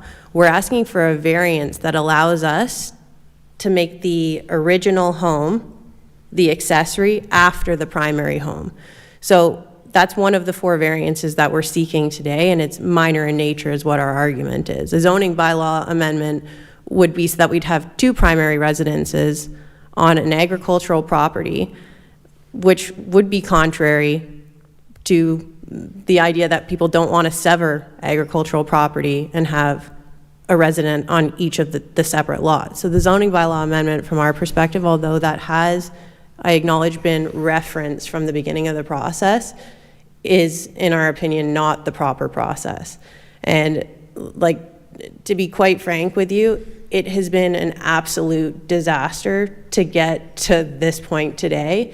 When we initially made our application in August of 2023, by the time we had to demolish the original home, so once we got credit for our 8 weeks after we got occupancy, that would have been 7 or 8 months for us to get to you to hear our application. So presumably that would have been sufficient to actually have our cause heard, but here we are almost 2 years after the fact. The other thing I want to mention as well, like this concept that we signed a declaration, we've acknowledged that all along, but I do want to reference the fact that not only did we get occupancy on our home because we thought it was going to be helpful for the minor variance process to show that, like, we don't have some degenerate house that we're living in already and then we're asking for some type of relief. Not only did we get occupancy, but the condition to demolish the existing home was part of a building permit application that is actually closed and marked complete. So there's no outstanding conditions as far as the building department is concerned, yet we're still here today to try to do it the proper way. Somebody could have been living in that house and the building department wasn't going to follow up with us about it because our application was complete. So those are my comments. Okay. Thank you for hearing me out. Thank you. Any questions? No? Is there anyone else? Planning staff have a comment. Thank you. Through the chair. I think the best way to tackle this is for the applicant to reach out to the legal services and the building department of the county to figure out an agreement to settle anything that's required per the declaration that was filled or not fulfilled. What I can state is that the proposed ADU does not qualify to be considered an ADU as defined in the official plan. The variance fails the official plan test. It fails the zoning bylaw test. The sought variance is not the proper process to settle the existing development on the subject property. It is highly recommended that they reach out to the building department and legal services to clear any legal engagement. Okay, thank you. Any questions? Anyone further in the house that wishes to speak? You only get one crack at it, Dave. Sorry. And you've had like 5 tonight. Anyway, is there anyone online that wishes to speak to this application? Okay, we have a recommendation for refusal in front of us. Is there the wishes of the committee would be? Councillor Van Passen. Thank you, Mr. Chairman. I've been watching the actual applicants all night long, so I've not been staring at you guys. I'm looking at innocent faces, not guilty ones. That's what I was looking for. But I heard one of the comments from our staff that, unless council decides that there's a shortage of housing, rental housing in the county, and then they could do it this way. Well, if they think council can do that, I think this committee can do that too. And again, I'll go back to what I said earlier, my question. At the time I assume at the time that they were planning building this house, the rules were different. The province changed the rules on ADUs, then the county changed the rules on ADUs, and then the province changed them again, and the county did again, and I think we're in process of changing them again Is now. there a motion in here Yes, somewhere, there Councillor is. Van Passen? Under the other rules, the only problem would be the distance, which it would have asked for. And we've heard all night long the difference between quantitative and qualitative, right? An extension of that distance on a 1 acre lot or half-acre lot, that would be a big distance, but on a 10-acre parcel, it's not. So I'll move that this application be approved. Okay, thank you. And I'll second that. Thank you. I got Joe up here with his hand, and that's what Okay. Joe is going to second that. Okay, hang on a second here. Let's get it on the floor. Any discussion on the motion? I will call the question. Oh, I'm sorry, Councillor Berry. So, thanks, Chair. Through you to, I guess, Andrew, since you've been fielding the questions. What's the outcome if we approve this? Then is the province going to overturn it or what? It's likely the building department won't recognize it as an ADU because it's not meeting the requirements. And then what happens? They stay in limbo like they are now. Awesome. Okay. Yep. Anyone else with any discussion? No, we're beyond that. I will call the question. All those in favor of approval of this application? 1, 2, 3, 4, 5, 6, 7 in favor and opposed. Councillor Berry, okay, I'll mark you as opposed. Thank you.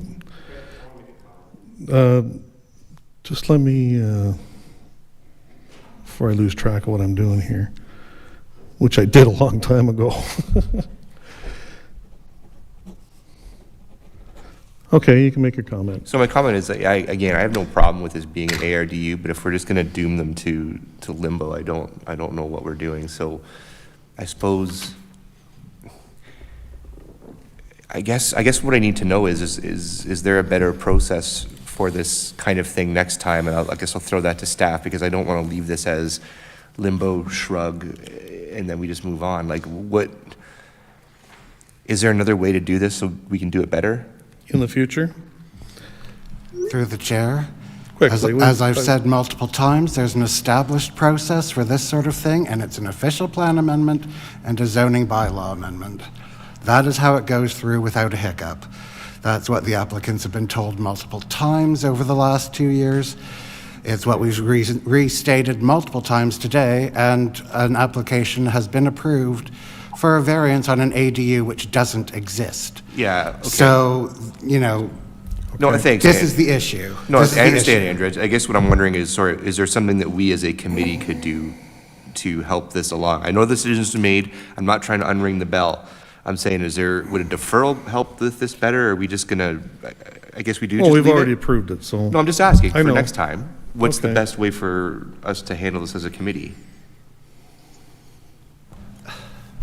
Through the chair, the best I can say is if you want to actually follow process, it would be to refuse it. Okay. And then we work with the applicant to get an application sorted Okay. out to do OPA ZBA. No, fair enough. I just wanted to make sure there's nothing we could have done different. Thank you.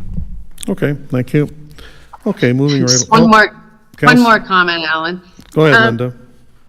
We did hear from a professional planner at the very beginning of deciding this application that happened to have a different opinion from the Norfolk County planners and felt that the minor variance was the appropriate process. So I just wanted to throw that out there as a reminder. Okay, thank you. Councillor Van Passen. Well, see, I'm missing something as well. Where is the building department even involved in this process? Okay. There's an existing house. Let's, Is that a threat somehow that they're going to be left in limbo by the building department? But they don't need anything from the building department. Okay, We well, just gave approval. We've just created as an ADU that's so many meters away and it's so big and it's there. Okay, thank you. We're going to move on to our next application. Thank you. We've already voted democratically and all the signatures have been gathered, so there we go. Next up is file number ANPL 2024436, and the planner can give the report, please. Thank you. Through the chair, an application has been received to seek relief of the provisions of the hazard land zone in order for the applicant to build stairs down to the lake, stairs, landing, and a deck down to the lake. The application for minor variance meets the 4 tests of the minor variance. The site contains a single detached dwelling with an attached garage. The rear of the property borders the shore of Lake Erie. There is a steep slope from the top of bank where the dwelling is located to the water's edge. The neighboring dwellings also have a steep slope to the lake. The surrounding lands uses are predominantly residential. The proposed applicant, the subject lands contain, as I said, a single detached dwelling that is several meters higher than the current water line of Lake Erie. It would be unfathomable that water would ever reach the area proposed for development. The inclusion of stairs, landing, and a deck would be considered minor in nature. The variance would be desirable and compatible with the surrounding area, as other properties in the area have stairs, etc. in that area. The LPRCA has issued permission for the proposed development to occur. Thank you. I'll now answer any questions. Thank you. Any questions of the committee to the planner? Is there an agent or applicant present online? Drew Fallowfield, Gerard Engineering, applicant and agent for the owners. Sorry, you just repeat your name again? Drew Fallowfield of Gerard Engineering. Okay, thank you. We got it. Anything to add? Nothing to add, just support council's decision here. Okay, thank you. And the planner. Any questions of the committee to the agent? No? Is there anyone present that wishes to speak to this application? Is there anyone online that wishes to speak to this application? Yes. Go ahead. Hi there. State your name. Hi, this is Angie and Cave Nategi. We're the owners of the property. Okay. Just wanted to mention that we are only proposing to build deck and stairs similar to what many of our neighbors have. And yep, that's it. Okay, thank you. Is there anyone else online that wishes to speak to this application? Okay, we have a recommendation for approval. Wishes of the committee. Councilor Berry, are you moving? Yeah, I am moving approval. Thank you. We need to recognize the letters that Sorry, we did we get had input. one letter. One letter from Tara Hoskins, and she was referring to a access, but the access is not affected. Is that correct? Through the chair, yes, the access, I have looked, I went as far back as I could with our mapping, and we never found an easement or anything there. Between 409 and 411, there's a way to get down to the lake. Also between 409 and 407, the property, it's pretty wide between the two dwellings. So I don't know if there's an established access or an established easement. I used all of our resources and I could not find one, so. Okay, thank you, Joe. Using all your resources, did we check, was title checked? Yes, it was. I checked the title. I had our GIS and mapping person do all of that kind of research for me. Couldn't find any easements or anything like that? Okay. Through the chair, no, we couldn't find any easements or there's utilities under the road, but they don't need an easement, so. No, okay. So anyway, that's, yeah, just the one letter, and yeah, okay. So Councilor Berry moved, I got a seconder. Jim. File number AMPL 2024436. The application for a minor variance meets the four tests of a minor variance under Section 45(1) of the Planning Act, and to allow for construction in the hazard land zone, and that public input was received and therefore has been considered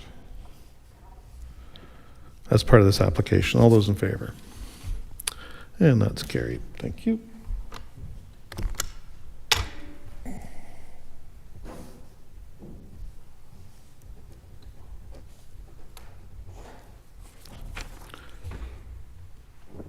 We're getting down there. We're getting down there. File number AMPL 2025020. Riley and Haley Stobe. And the planner can give the report, please. Thank you. Through the chair, an application has been submitted to seek relief of 1.4 meters for the height of an accessory building in the agricultural zone.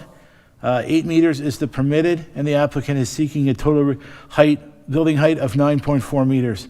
The applicant is also seeking relief of 358 square meters for usable floor area for accessory building.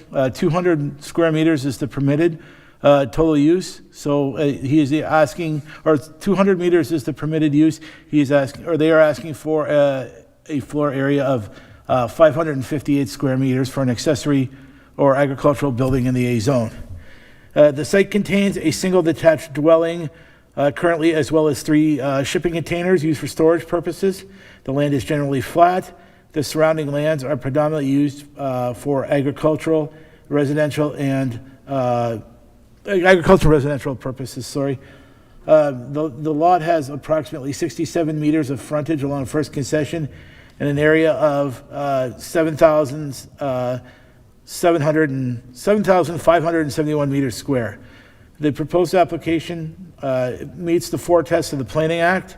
It conforms to the official plan. It conforms to the zoning. This may seem like a lot of floor area, but due to the lot size, it would be appropriate.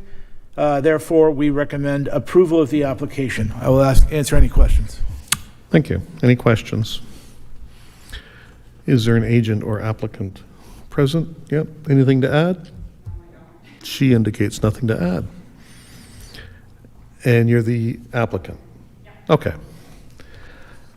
Is there anyone present online or in the house that wishes to speak to this application? And seeing none, we have a recommendation for approval. What are the wishes of the committee? Councillor Berry? Approve. Well, you put your hand up, then you put it down. So. Well, no, because I thought you were going to get Tim. I'll second that. Okay. So file number ANPL 2025020. The application for minor variance meets the 4 tests. The minor variance under section 45(1) of the Planning Act to allow relief from total usable floor area and height of a detached accessory building. Shop, no public input was received and therefore has not been considered as part of this application. All those in favor? And that's carried. Thank you.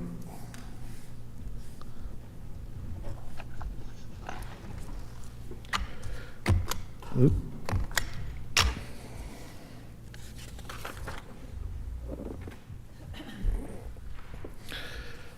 Okay, next up is file number 2024441, Kyle Derbyshire, and the planner can give the report, please. Thank you. Through the chair, an application has been received to seek relief of 0.57 meters to allow a side yard setback of 0.63 meters in the R1A zone. The subject lands are located on the north side of Sycamore Drive, east of its intersection with Magnolia Drive. The area of the subject lands is approximately 1,135 square meters with approximately 16 meters of frontage on Sycamore Drive. The subject lands are occupied by an existing dwelling, and the application seeks to facilitate the construction of an accessory structure. The property is designated urban residential and zoned urban residential type 1, which is R1A. The subject application is intended to facilitate the construction of a detached accessory structure in a residential area. There is no change to the use of the property, which is consistent with the policies of the Provincial Planning Statement 2024. The use is also consistent with the permitted uses in the urban residential designation of the official plan. The requested relief is 0.57 meters to permit a side yard setback of 0.63 meters. This relief can be considered minor within the context of the neighborhood and site. In conclusion, the subject application meets the 4 tests of a minor variance. Planning staff support this application and recommend that it be approved. Thank you. Okay, thank you. Is there an agent or applicant? I'll get to you in a second. Any questions of the committee to the planner? Does the agent have anything to add?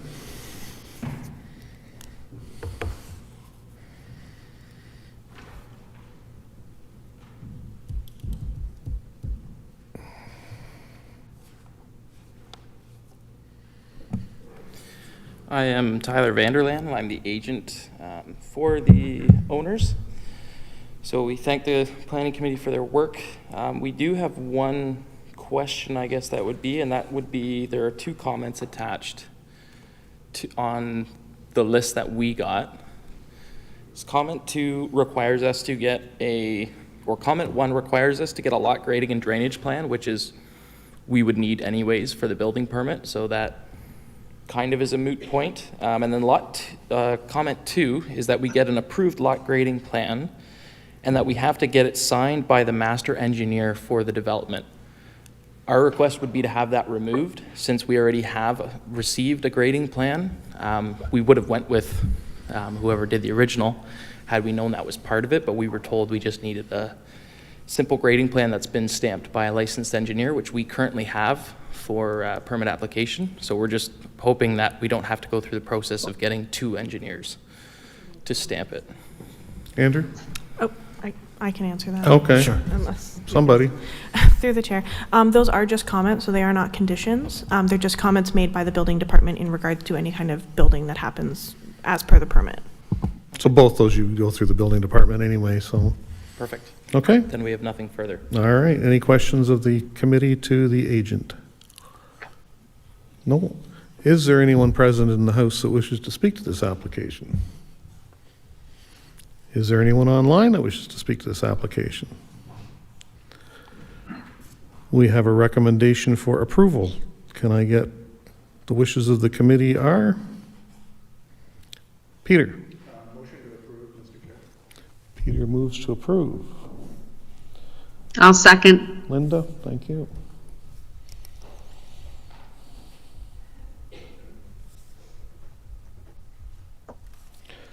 So file number ANPL 2024-441 in the name of Kyle Derbyshire. The application meets the 4 tests of the minor variance under section 45(1) of the Planning Act. No public input was received and therefore has not been considered as part of this application. All those in favor? And that's carried.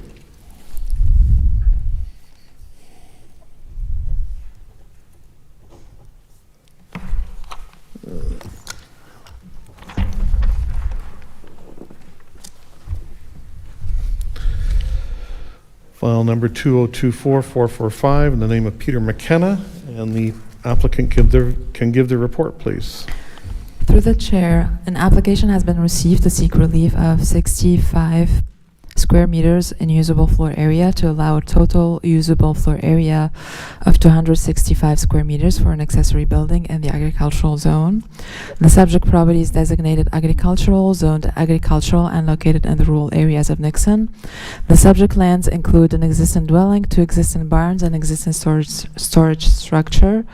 The applicant proceeded with the construction of an accessory building consisting of a storage building that is 59.4 square meters in the rear yard of the subject property.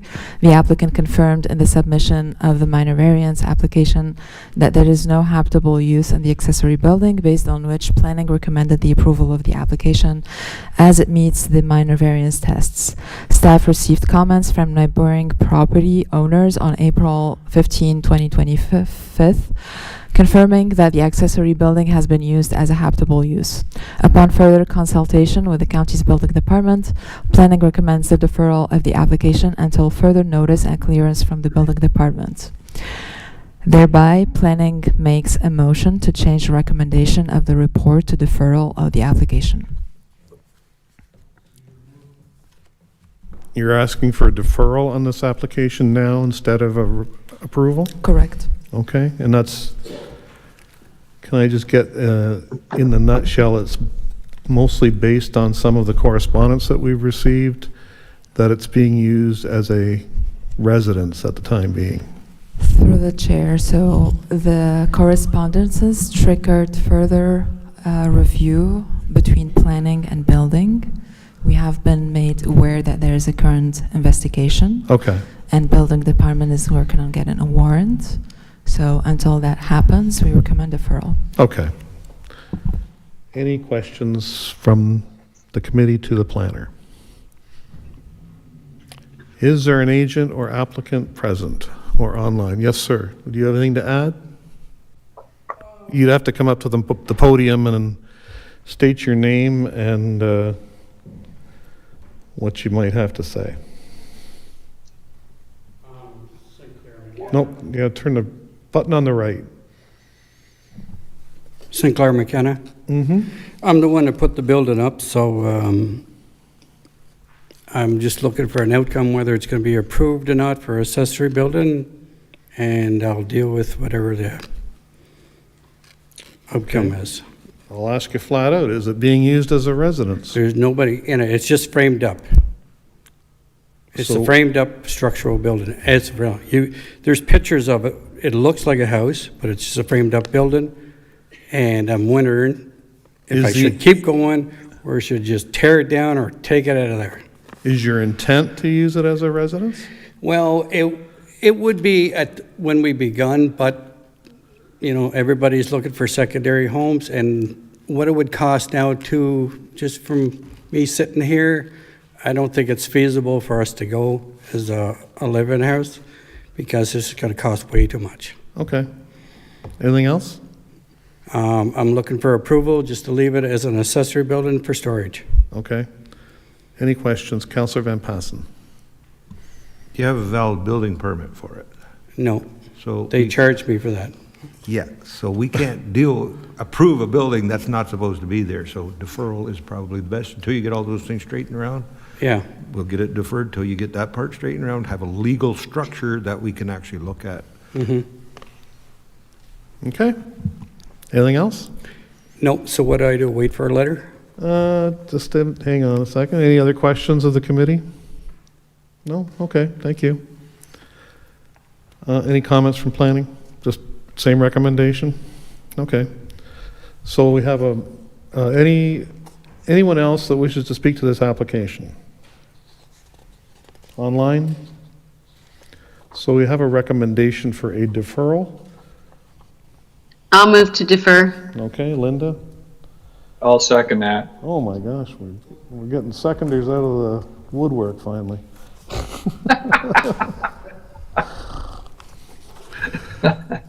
File number ANPL 2024445, in the name of Peter McKenna, has been moved to be deferred. All those in favor? And that is carried.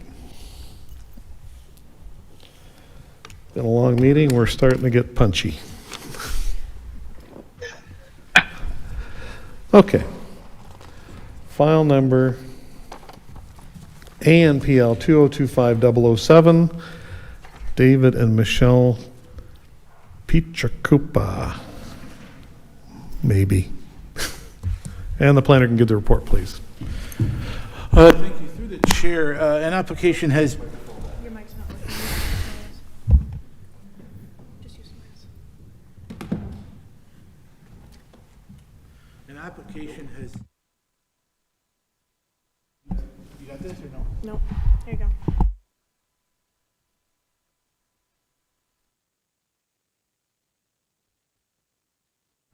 Okay, let's try this one. An application has been submitted to seek relief of 0.14 meters in height for an accessory building and to allow for a total height of 5.14 meters where the required height is 5 meters and 27.97 square meters of usable floor area to allow for a total usable floor area for an accessory building of 82.97, whereas the permitted whereas 55 meters square is permitted in the R1 zone. The subject property contains a single detached dwelling unit with an attached garage. The property is located on the main highway into Delhi. The surrounding uses are mostly residential and commercial. The lot has approximately 45 meters of frontage on James Street and an area of 3,532 meters square. The application for minor variance meets the 4 tests of the Planning Act under Section 45(1) to allow for relief of total usable floor area and height of a detached accessory building. The planning application is desirable and meets the 4 tests. Therefore, planning staff recommend approval of the application. Okay, thank you. Questions? Is there an agent or applicant present? No? Is there anyone present online or in the house that wishes to speak to this application? Somebody Yes, has we their are you have your hand up. What, state your name?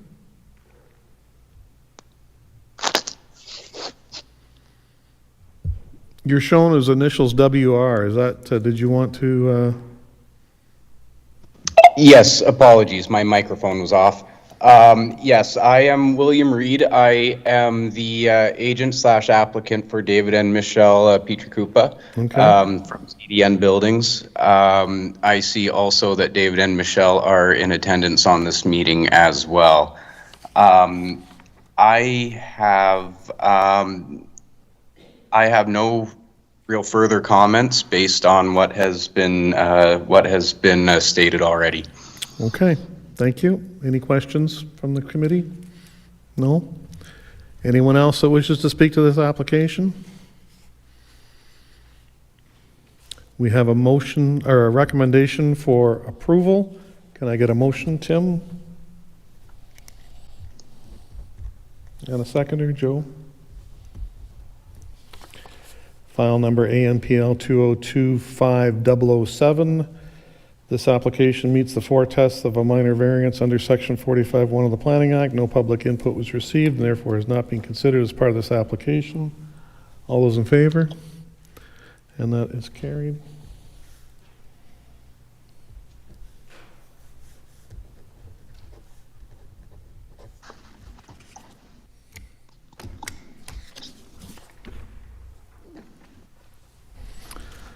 Okay, so 2 together, Kendall?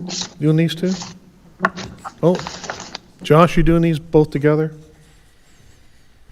Yes, through the chair, these will be heard concurrently. Okay, both, so finally, last but not least, as always, BNPL 2025-011 and ANPL 2025-086, and the planner can give the report, please. Okay, an application has been, through the chair, an application has been. I think it's fine.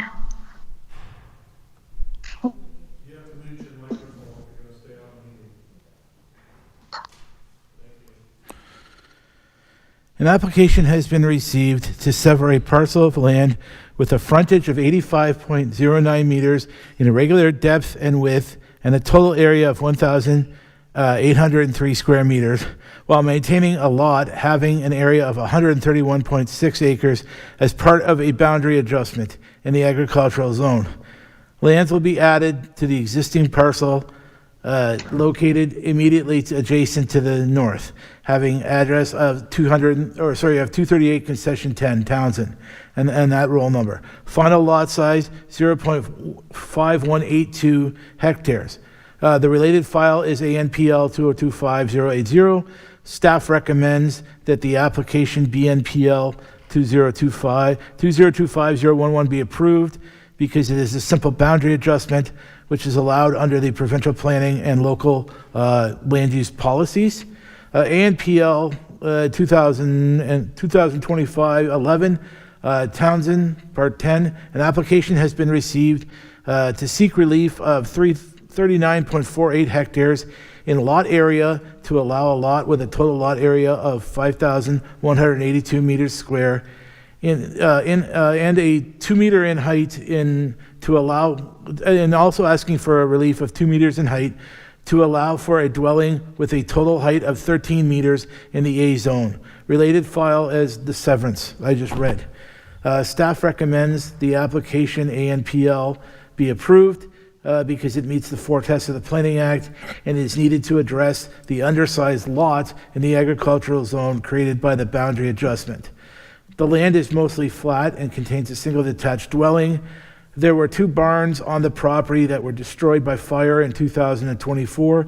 The surrounding land uses are mainly agricultural and residential. The undersized parcel can be addressed through a minor variance. Minor variance proposes a relief of that, as I have just read. Excuse me here. The lot area of the approval of the boundary adjustment would trigger the need for the minor variance to address the enlarged but still undersized lot in the agricultural zone. Without the minor variance, the newly created parcel would not comply with the bylaw. It is planning staff's approval that both of these applications be approved, the severance and the minor variance. I will now answer any questions. Thank you. Okay, thank you. Any questions? Is there an agent or applicant present or on the line? Okay. Are you the agent? Oh, the owner? Okay. Do you have anything to add? Everything that Josh said is good with you. Okay. And that was the owner that indicated that. Is there anyone else present that wishes to speak to either of these applications in the House or online? No? And we have recommendations on both of these for approval. Councillor Van Passen, are you moving on both? Yeah, we'll move the one because we don't need the other one unless the first one gets approved, right? All right, so we're going to go with... And if Josh and Hetty agree, I'm not going to disagree with No, I'm either not one going to of get in them. the way of that. But so what we'll do is we'll go... Through the with chair, yes, we need to approve the severance before we approve the variance because the severance kicks in the variance. Okay, so we'll go with file number BNPL 2025011 first, and that's moved by Councillor Van Passen. And a seconder, please, is Tim. And the above said named application, the application is consistent with the provincial policy statement 2024 and does comply, oh boy, does comply with the policies of the Norfolk County official plan regarding consent to sever policies in the ag zone, ag designation, and no public input was received, therefore is not being considered as part of this application. All those in favor? And that is carried.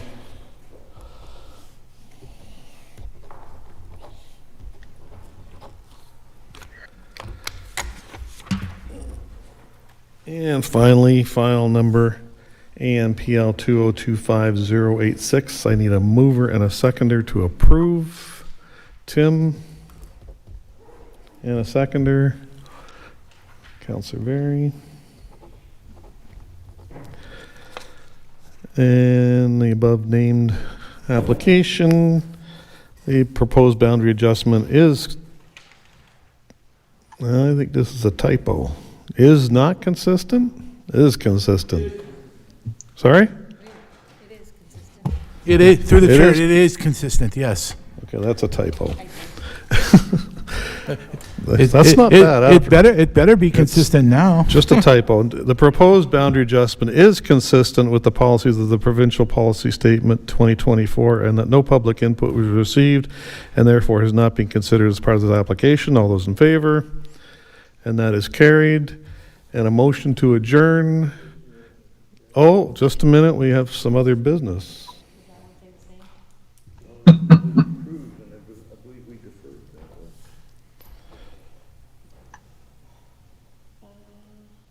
you stamped it wrong. Okay. Which one's that? The one that they need more information, without a building permit. Oh, yeah, that guy. Oh, no. We're making a mess of the sheets tonight. Okay, little housekeeping. So that was approved.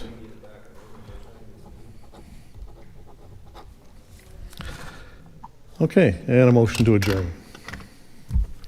Tim, Adam, all in favor? 8:36. Thank you, everybody. See you next month.